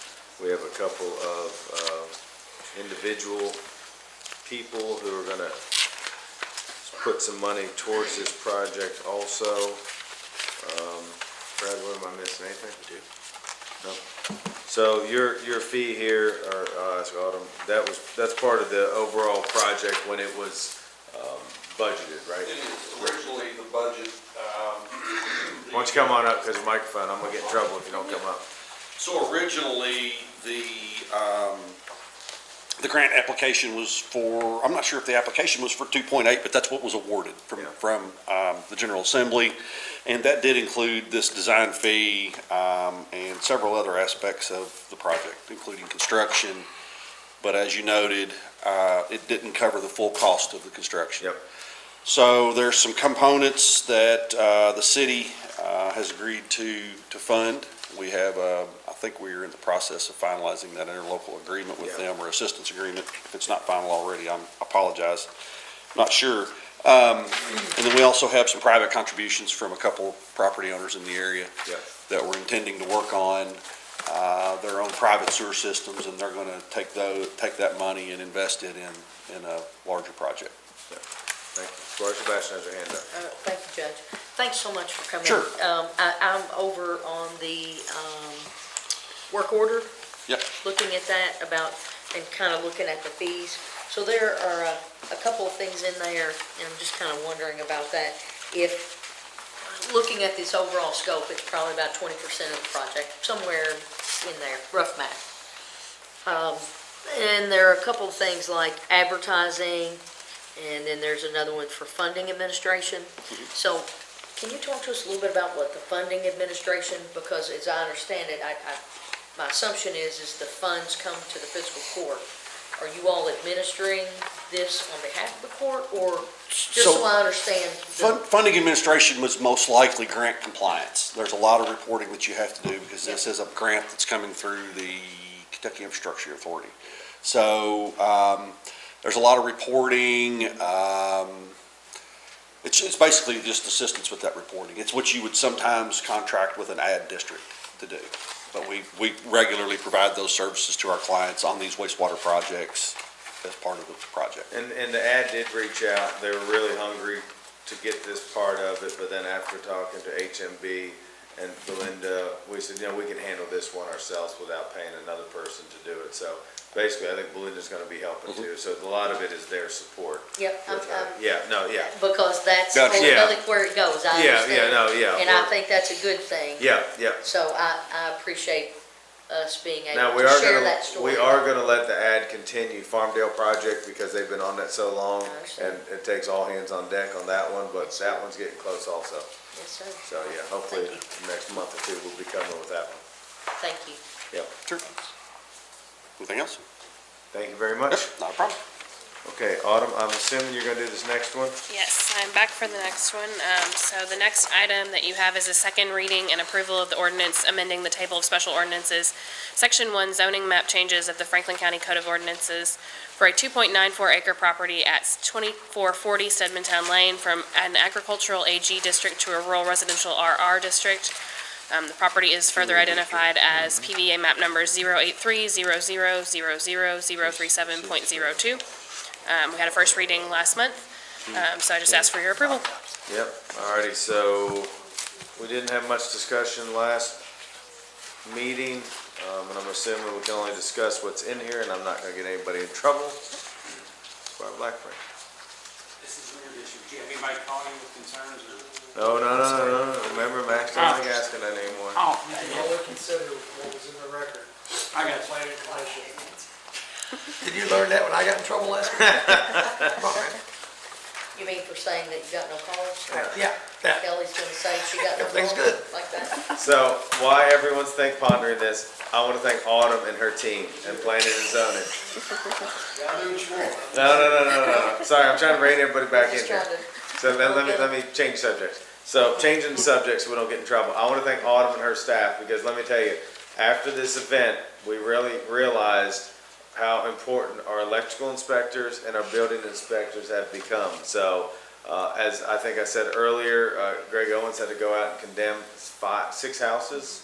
Autumn was with them. They've done a lot of bank stuff, looking at banks. And sorry, my language isn't real good because I'm tired.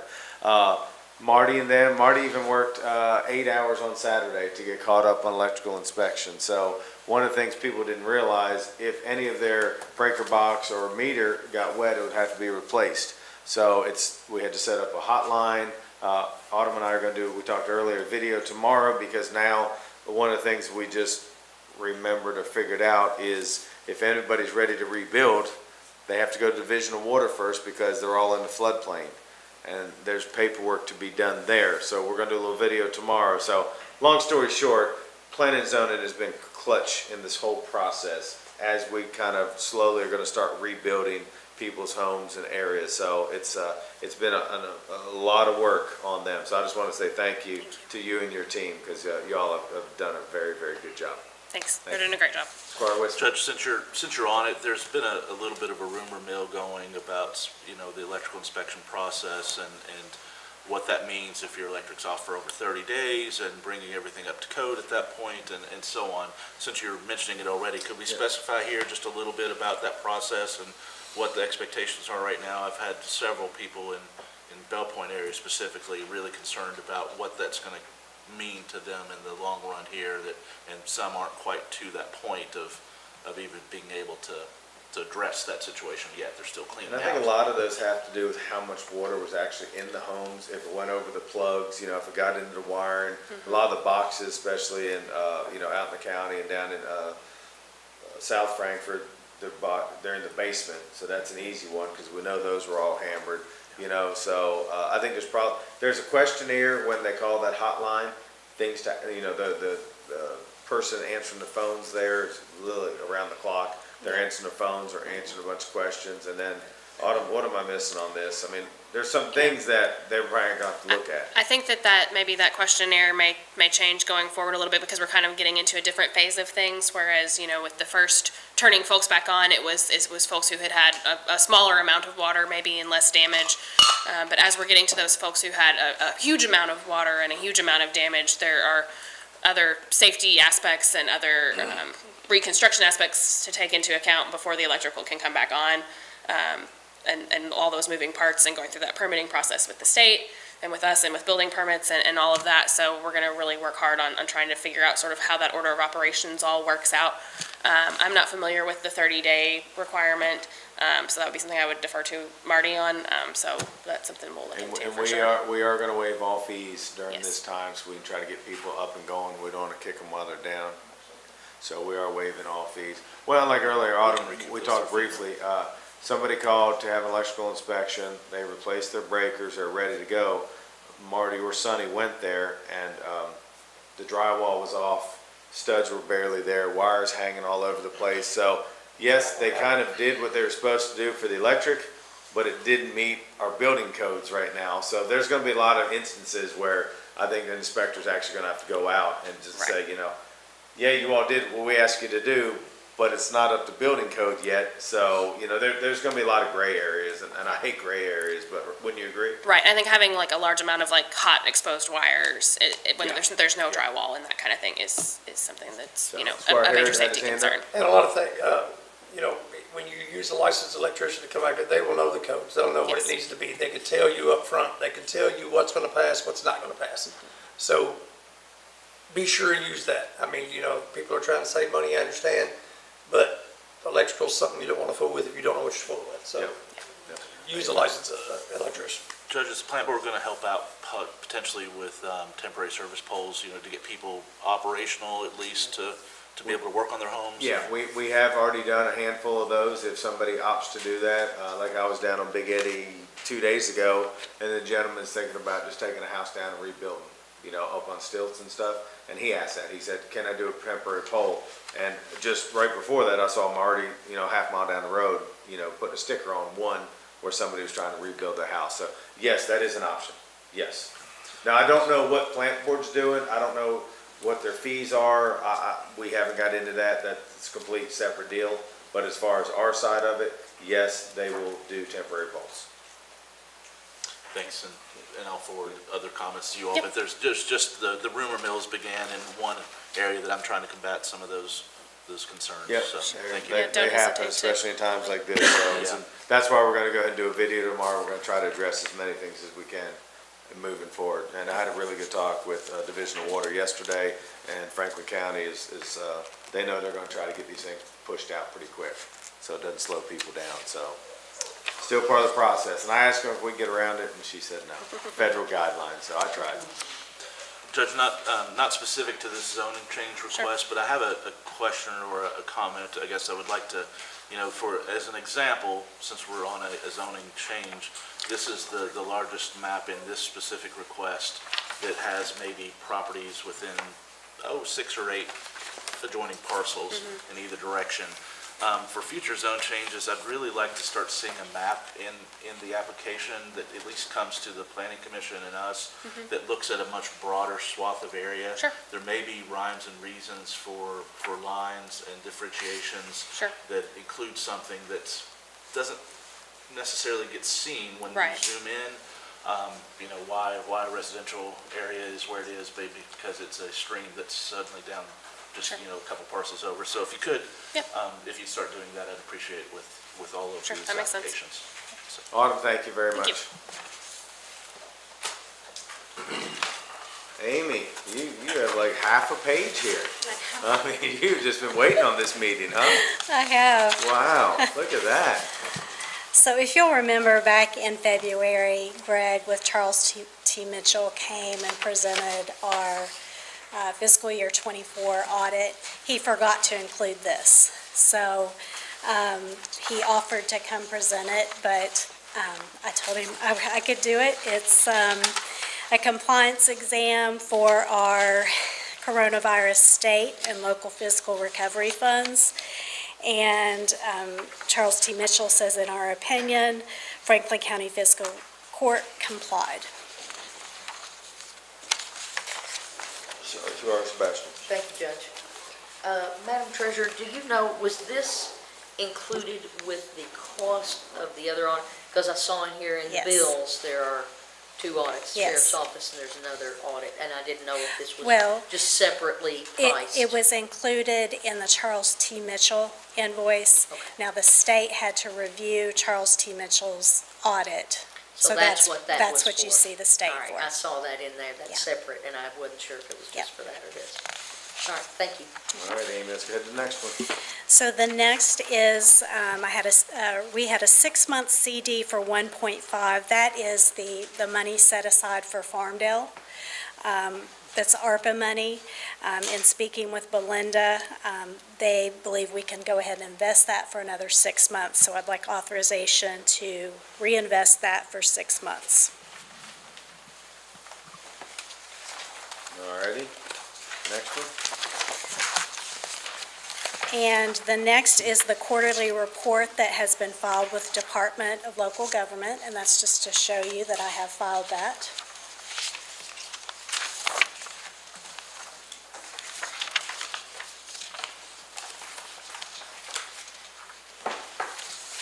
The next item is the second reading for amendment number 2. Our first reading was on February 26. It has been approved by the Department of Local Government, and I'm bringing it to you for the second reading.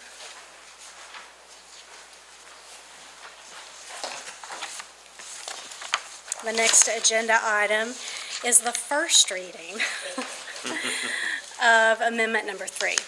And I'm amending in the proceeds from the surplus auction. Also, a grant and insurance proceeds.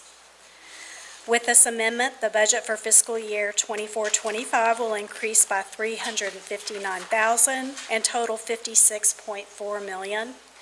If you exclude capital expenses and federal projects, it'll increase by $109,000 and total $38 million.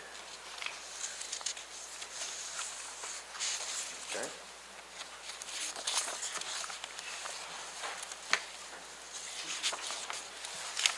And my last agenda item is the treasurer's report. Included in your packet is the report for the 9 months ending March 31st, 2025. Receipts, $28.8 million. Expenditures, $28.7, leaving us with an excess of $114,000. Adding in the fund balance of $29.9, giving us an ending balance of $30.1 million. Also in your packet are revenues and expenses as of April 10th.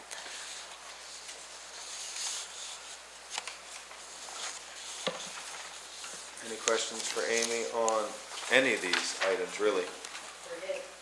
Huh? Revenue's head. Yeah, amen to that. I do have one question. All right, Tanner. And I should have asked this question for a long time before now, apparently. On 0141345666, the payroll city tax agreement, there wasn't any money budgeted and we've collected nearly $800,000. I probably should have wanted to know why we didn't budget any, or is that? I really budget that in with the line item above that, the payroll tax, the 4134, the Okay, 6.5. okay. So it's budgeted in that number, but it shows up down here as basically $800,000 Yeah. right in. I like to keep those separate since that is the share that comes from the city. Okay. Yeah, that's pretty what it says, basically through the agreement.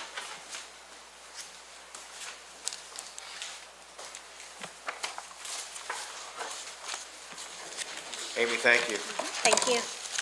Okay, payment of claims. Does anybody have any questions for our clerk, Kim, tonight on payment of claims?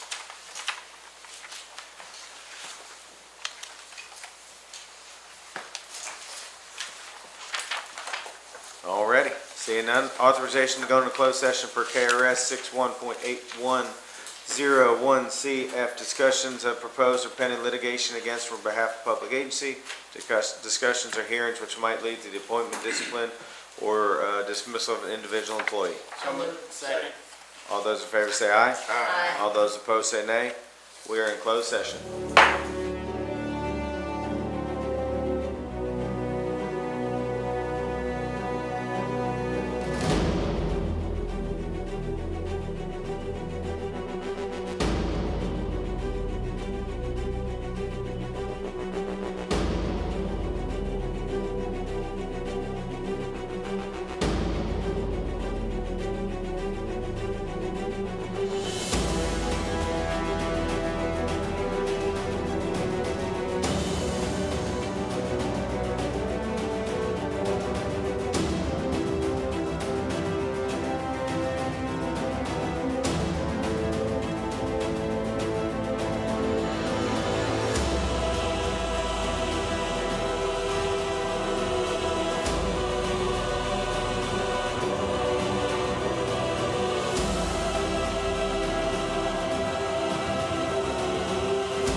They're back on, but it still says closed session. Yeah, and we need to make sure.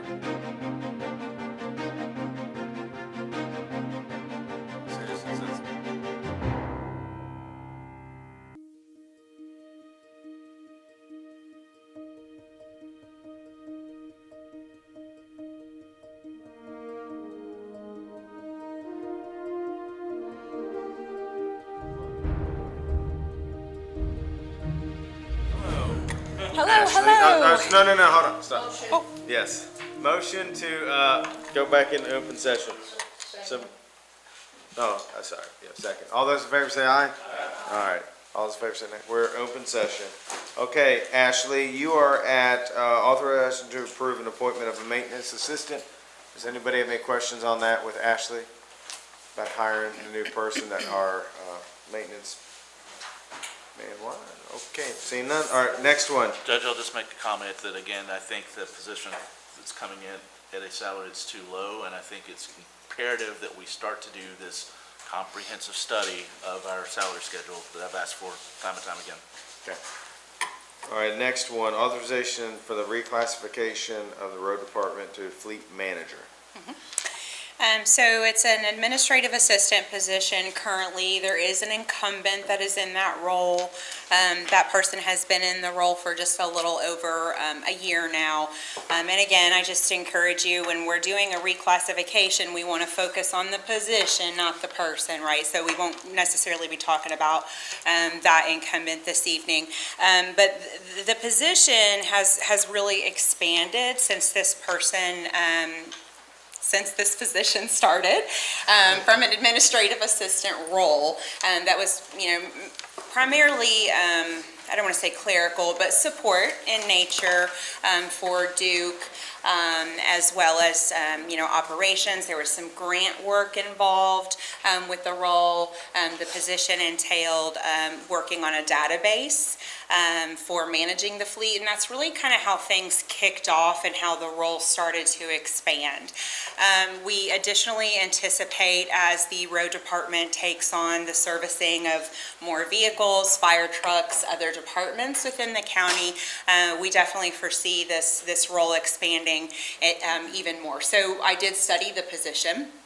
And we are recommending a reclassification of the position of administrative assistant to fleet manager, because that is expanding the scope of the role. We are recommending a pay increase for the current incumbent. And point of question, may I say that amount? Yes. So the recommended pay that we are proposing for this position is $26.34 an hour. Of course, changing the title from administrative assistant to fleet manager. The FY25 impact will be approximately $1,200. And then the FY26 impact will be approximately $65,000. And again, that's going to include your benefits and your retirement and pension on top of that amount. Any questions? I know we've kind of talked about fleet management since before we started that building. That's our intention, is start taking care of all the fleet down there, which this person will be in charge of, keeping all the files, all the information, when people, contacting people when they need oil changes, tires, stuff like that. And I think we have a potential to maybe even turn a little bit of revenue, talking to maybe the health department and other agencies that we would be able to charge for services in the garage. So That's a great idea. Yep. All right, thank you, Ashley. I Yep. guess the next one, I'm excited about this next one. We've been working on Oh, you're a this one. judge, yes, it's been a big priority for Judge. Yeah. So this is in regards to Paycor, which is in short kind of commonly referred to as our payroll system. The system also provides data management, employee data management as well. This is not an amendment to the current service agreement. This is a one-time service agreement that we are requesting. It is just under $5,000. We're looking at $4,900 for the services. And the reason that we are engaging these services is the system hasn't been fully utilized the way that we would like it to be rather. We have some very complicated pay programs, and I'll use fire as an example. They have a 56-hour on average work week. They have incentive on top of incentive, holidays, double time, etc. And so we're really, needing their help to help us build these plans. So in essence, the system will be more automated, and it's really going to take down. It's going to be extremely more efficient for sure. And then, so that'll be the first phase. The second phase we're going to be looking at is kind of doing a training phase for not only myself but also the payroll administrator administrator. And then we're going to roll out a lot of employee self-service functions. So we want our employees to be able to go in there and print their W-2 and look at their, change their direct deposit, update their address. And that's very, very common in my profession. That's just kind of a standard that you want to have for your employee population. And then, again, it's great from an efficiency standpoint. A big component that Judge has really been pushing for with this will be our timesheet process. So paper timesheets will go away. We will still be in compliant as a government entity. We do have to be able to provide the proof of the time that we're paying people. We would provide it through a spreadsheet, or, we would generate that from the system. But we'll be building security levels. So, we'll sit down with Paycor, we'll decide, who's going to approve this timesheet, who approves that on top of that. And so, it's really complicated. And so that's why it's really important from, again, an efficiency standpoint, and to not completely occupy my time and Vicky's time, that they're going to come in and do this for us, and they have quoted us a 1-month period of time to have it built. Don't hang your hat on that, though, because remember, I'm still going to have some training and rolling out to the employee users on top of that. But we have a, what we say, Judge July 1 goal. July 1? Yeah. So. I love it, and I mean, I've used it, and the reports that you can get from it, I mean, it's just that fast, it's awesome. It's good to have the self-help, when you don't do it yourself, Yes. not have to rely on Paul and waiting. Call her to ask all the Yeah. yeah. Yes, big time. And they'll even set up, so the payroll's been a big thing, the time clocks has been a big thing for me. Because, like Jack said, I don't know where all these people are working, and he has to sign a stack of papers every 2 weeks.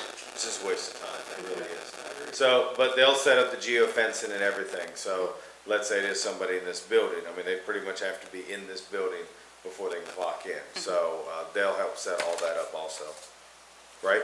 Yes. Okay. Yeah, oh, absolutely. Yeah. I mean, and what we've asked for is mobile punching, so that would include somebody's, personal device. We also anticipate having probably, some iPads, maybe at the road department, and then desktop punching too. So a lot of your administration personnel, the hourly personnel. Now, your exempt or your salaried people, those time cards are automatically generated, right, because we're salaried. So you actually can't pay a salaried person less than what their work is per year, unless it, they have to use leave or what have you. So it's going to be life-changing. Really excited For the about better. it. That's my final plug for you all to please approve. All right, any questions for Ashley before we move on? All right. Thank you. Other business, do we have any other business? Yes, one comment, we had our meeting at the road department the other day. I don't know, not asking for anything, but just the information that Squire Harry, myself, and you, we talked about changing the way we're gonna wind up our road department, and to just consider asking about tearing down that building and replacing it with a pole barn rather than trying to reskin it and argue with them over who's supposed to pay for it. Is that the current maintenance shop? Yeah, so what happened was, and Mr. Cordell apologized, because when we were in that meeting, kind of negotiating things with everybody, he just said, we could just skin it. Well, there's a lot more in it than to just skin that building because of regulations and roof weights and stuff like that. So, what we talked about, and these two gentlemen talked to Duke about, was, and originally we talked about just doing a new pole barn there anyways, using the existing slab and just putting a pole barn up. So basically, we can take the credit back from Codell, and it'll pretty much pay for a brand new pole barn. Same size, 40 by 60, everything they want. So that's what. It's new construction. It's not falling down on one end, not on the other. Yeah. Roof not leaking? Money-wise, I think Gotcha. we'd be far ahead. Yeah. To replace the building and it's still not cost as much as what it would to reface it. So I think it's our intention the next court, we'll probably bring an RFP. Well, so you know it's coming. Yeah. We'll have to get a bid on the building. But we kicked it around, and me and Richard were both adamant about why would we do that, when we could put a new structure there and be done with it. For the same money, it's already. For the same money. figured. Yeah, yeah. Okay, anything else before we go into voting session? Judge? Yep. Couple things. I'm wondering if you can give us an update on FEMA assistance. We're waiting. We got a call from DC today, and it's on the president's desks. desk, and they were hopeful it was going to be this afternoon, but it wasn't, obviously, because I would have got a call. So we're hoping. We do need to kind of set expectations right now, because I think people think FEMA's going to save them, and that's not what we're hearing from, Mitch McConnell's office and things. So Red Cross has stepped up. I think Red Cross has some pretty good relief. We don't know if there'll be buyouts and floodplains and stuff. We just don't know yet. Once we get the queue and get the signature, we'll have all the information, and we're going to dump it out as fast as we can. Can you give us an idea of, I think it's going to be important to leave the emergency declaration in place for a fairly substantial period of time, considering FEMA's not actively assessing things? Or FEMA is here. They are here, working. I know. We just don't, yes. Yeah, Yeah. the declaration isn't signed. Can you give us an idea of how long have you had discussions of how long that's going to stay in place? No, have not. I mean, typically, probably for a while. I mean, this is going to be a long cleanup. I mean, there's over 514 homes affected, so we're still trying to, there's a handful of them that have been totally destroyed, the 6 that have been, shut down, so we're still trying to figure those out. We're finally getting, because American Red Cross has done a lot of the assessments, our inspectors have done assessments, Emergency Management's done assessments, and one other national organization that was here. So now they're kind of compiling all the information together. So that's hopefully in the next day or two, we'll have a lot better information. And I'll be happy to send it out to the court moving forward. But we hopefully have housing figured out for a while through the state. Like I said, we had a meeting yesterday to talk about, so the community fund has about $100,000 in it right now, and I know there's some big corporations. I spoke to the hospital today. There's getting ready to hopefully be some pretty big money dropped in it. So we're trying to figure out what organizations locally, nonprofits, are going to help vet the applications and kind of help distribute, because the Bluegrass Fund that's helping us hold the money, they can't legally just cut everybody a check. They have to give it to a nonprofit that then distributes the money willingly. So one thing that I did, I think you all saw, where Perry County Judge Executive brought that semi supplies yesterday. They've been through 14 disasters in his 11 years. So I reached out to him today, and he said, hey, if you need anything, so I called him today. I said, Scott, I need something already. And I said, you all have gone through this. You set up a community fund very similar. So I just tonight got the contact for the person who managed their funds. So I'm going to hook them up with some of our people. So we're not reinventing the wheel, because we've already seen people taking advantage of our shelters who maybe were homeless before, and now they're saying they're flood victims, but they're not really. We've had people come through the pick pack and trying to get multiple supplies to potentially sell them. I've had people report things on when it really early happened, and we got the MREs. Some of those ended up on social media for sale. There's nothing legally we can do because the government gave them out. So we're being, mindful of all those things as we move forward. So we're all working together. We're working hard. We're all figuring it out, but I'm not afraid to ask for help and ask for other communities to, how did you all do it? Because you've been through it before, so. My last question, I'm just wondering if you've made any funding decisions for using during the emergency declaration that we should know about, and if you expect to need to make any declarations for funding. Not as of right now, other than payroll and comp time, and I know they had a big meeting the other day. We've had multiple meetings over the last 12 days to make sure everybody's keeping track of it and how they're identifying it. And I think Belinda had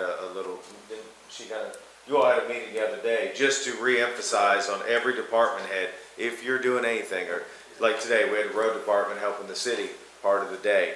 They're putting that down as their time, and they're clocking everything, and they're tracking everything. So that's our biggest thing right now is labor. Other than dumpsters, we'll maybe have a bill with that, but hopefully it'll be reimbursed through FEMA. But other than that, no, I haven't spent any money per se. Okay. Well, I think it's, not funny, but we had a conversation about rainy day fund and why we keep those funds there just the same week that this hit us. And I, for one, am interested in us having a conversation about using some of those funds to make our community whole as much as possible. So yeah, I think we want to. That's not maybe yet, but it's coming. Yeah, and we just need to see, what all the other organizations are going to do and what FEMA's going to do, and so. Squire Sebastian. Just quickly, I can say that FEMA was here on the ground. Yep. They were on my street. Yep. When it was going through water, they had a boat and everything Yeah. going on my street. No, they're definitely here, When we but couldn't get out. they're kind of waiting for the orders, you know? And then there will be another, and I can't remember all the names of people. Once that hits, and once we figure out all these organizations, there'll literally be a team of people that are gonna kind of go door to door. Right now, we're looking to make a hub. I don't want to say where it is yet, because we're still working things out, but we'll let you know. There's going to be one location where a lot of the services are going to be located with a parking lot that people can go there and fill things out and get help. Squire Sebastian, I think, made a good comment that I got word that, FEMA had left another part of Kentucky and were here the day that floodwaters crested. So they've been on the ground. So the community may think that FEMA isn't responding Yeah. yet, but they have been on the ground here the whole time and assessed the damage and photographed, and it's just, we're waiting on the. And the way the new FEMA works too is a lot of the FEMA is funneled through the state emergency management. So we've had people in the command center since day one from the state emergency management. And so a lot of the FEMA stuff now floats through them until, we get to this. Now, I will say, timeline-wise, talking to other communities, there's 86 counties that have been affected, but typically it's 2 to 3 weeks after the storm ends. So we're really kind of ahead of schedule. Everybody's anxious, but so I think it's our responsibility to kind of, figure the expectations, just manage expectations, and that's what I've been telling everybody. And, I'm not trying to be bearer of bad news or anything, but I'm just trying to be a realist of, And Judge, just my last thing, I'm interested, maybe, we can effectively establish a nonprofit just by an order or a resolution, if we need to. It is happening in communities where they've effectively recreated the old community chest through the county government to distribute funds. That right. Well, I think that's why we're trying to use that community fund, because they were already Right. set up, and that's why they do. So But we need to push that. Really, I think a lot of people are like, hey, what do you need? What do you need? Supplies wise, actually, they're doing inventory today. We're looking pretty good. Yeah. We are looking, pretty good all in all. So when people call, especially organizations, I'm not shy to say we need money. Put money in that fund, because that's where people are gonna need help to get their electric back on, things like that. We have plenty of clothes in all the churches. We have tractor trailers of water. I mean, we're doing pretty good in everything else. The end of the day, money, and Scott told me gift cards, because people will need groceries, they'll need food, they'll need to go get some clothes. So that's really the biggest things that people are pushing now. One other question, I'm really interested in the potential. You said it 3 times. You said that 3 times. I swear. 3 times. I know we've asked community-wide for electricians and help in that manner, but I'm really interested if the court needs to hire someone as a part-time, if we have somebody willing to come in to help with those inspections and help that process. I mentioned that the I other would be day really because we interested in had doing somebody who's a licensed electrician/teacher reach out, and they kind of frowned upon that a little bit. So I think that number will be shared with some of these nonprofits. I don't think legally we can do it. Because we're inspecting stuff too, I mean, it's our electrical inspectors doing city and county. Well, I meant on the inspection end more so, not the. No, we're doing good there. direct assistance. Sonny and Marty are keeping up. Joe Pat from Scott County reached out right after this happened. He said, I have 3 inspectors. If you need one, I'll have you one tomorrow. Okay. So everybody, I've been talking to a lot of people in the state. Everyone's offering to help. And so we've been having meetings with Autumn and Marty and Sonny, and it's like, if you all can't handle it, let us know, and we'll get somebody there tomorrow. But I think because people are having to go through Division of Water to get that certification, plus there's only so many electricians, there's only so many parts, it's kind of slowed some things down a little bit, which is, helping them keep up, probably doing 20 a day or so. Autumn, when you say that's pretty accurate? Okay. And that's quite a few. Yeah, it is. So, and some of those, out of the 20, there might be 4 or 5 that the people lied. No, it wasn't underwater, and they get there and you see a watermark. So, people are still. All they gotta do is take that box off. Oh yeah, Hang on. it rusts pretty quick. That's So, all they gotta do. alrighty, we ready to roll into closed? I mean closed. Good Hit Lord, it. voting. Sorry, I'm struggling here. I'm struggling. It's been a long 12 days. Okay. Clerk, please call roll. Squire Sebastian. Here. Squire Blackburn. Present. Squire Dykus. Here. Squire Harrod. Here. Squire Tanner. Here. Squire Wisman. Present. Judge Miller. Present, thank you, clerk. Authorization for approval of minutes from the regular meeting of March 19th, 2025. So moved. Second. All those in favor say aye. Aye. All those opposed say nay. Motion passes. Authorization for approval of minutes from the special meeting of April 1, 2025. Here, so moved. Second. All those in favor say aye. Aye. All those opposed say nay. Motion passes. Authorization to receive the county clerk's quarterly report ending March 31, 2025. So moved. Second, come on, court. All those in favor say aye. All those wake opposed say nay. Motion passes. Authorization to receive the sheriff's 2024 excess fees. So moved. Second. All those in favor say aye. All those opposed say nay. Motion passes. Authorization to award a bid to HMC sole bidder for replacement of isolation valves within the jail. So moved. Second. All those in favor say Judge, aye. Just if I can comment, I'm really concerned that bid is not sufficient. And I would like to see any additional clarification that can possibly be made, written as part of this process, once we approve this. So, however that happens, I'll leave it up to you to administer, but I would like to see more documentation there, exactly what they replace. Huh? No, this isn't the one. this is the other one. That's the other one. This is. Yeah, the one we're gonna, yeah. Well, that valve was. I'll talk to Major LeMay. I think we can get that. I think they'd be happy to get that. They do all kinds of work for us and, you know, if he's running the project and obviously he's very thorough, you know, he feels good about it, but I'll I have think they him. can document it through the process. I wish we would have had that as part of the bid, though. All right. Okay. Sorry, did we have first and a second on that one yet? Delegate Blackburn, yes. All those in favor say aye. Aye. All those opposed say nay. Motion passes.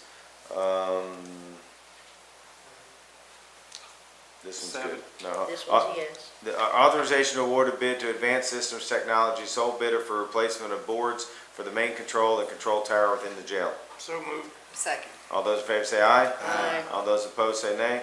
Motion passes. So do I want to do a Judge, I mo- move to reject the Yeah, thank bids for the next item due to the discrepancy in the advertising. Okay. Do I have a second on that? Second. All those in favor say aye. Aye. All those opposed say nay. Motion passes. Thank you, Squire. Authorization to approve an agreement between the Franklin County Regional Jail and Amtech Life Safety. So moved. Second. All those in favor say aye. Aye. All those opposed say nay. Motion passes. Authorization to approve a resolution authorizing the filing of an application as an AmeriCorps host site and designating the county judge executive to execute all documents pertaining to this application. So moved. Second. All those in favor say aye. Aye. All those opposed say nay. Thank you to the AmeriCorps. They're doing great things.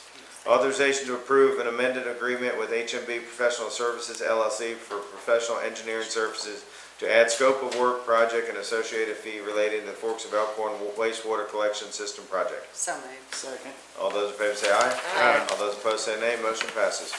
Second reading and approval of an ordinance amending the table of special ordinances, section 1, zoning map changes of the Franklin County Code of Ordinances for a 2.94 acre property located at 2440 Stebbintown Lane from Agriculture District AG to Rural Residential RR. The property is identified as PVA map number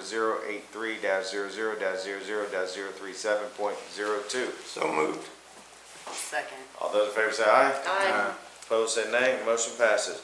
Authorization to receive the audit report on compliance for the U.S. Department of Treasury Coronavirus State and Local Fiscal Recovery Funds Program CSLFRF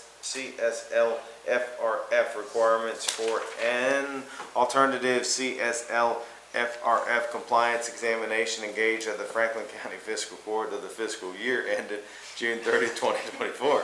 So moved. Second. All those in favor say aye.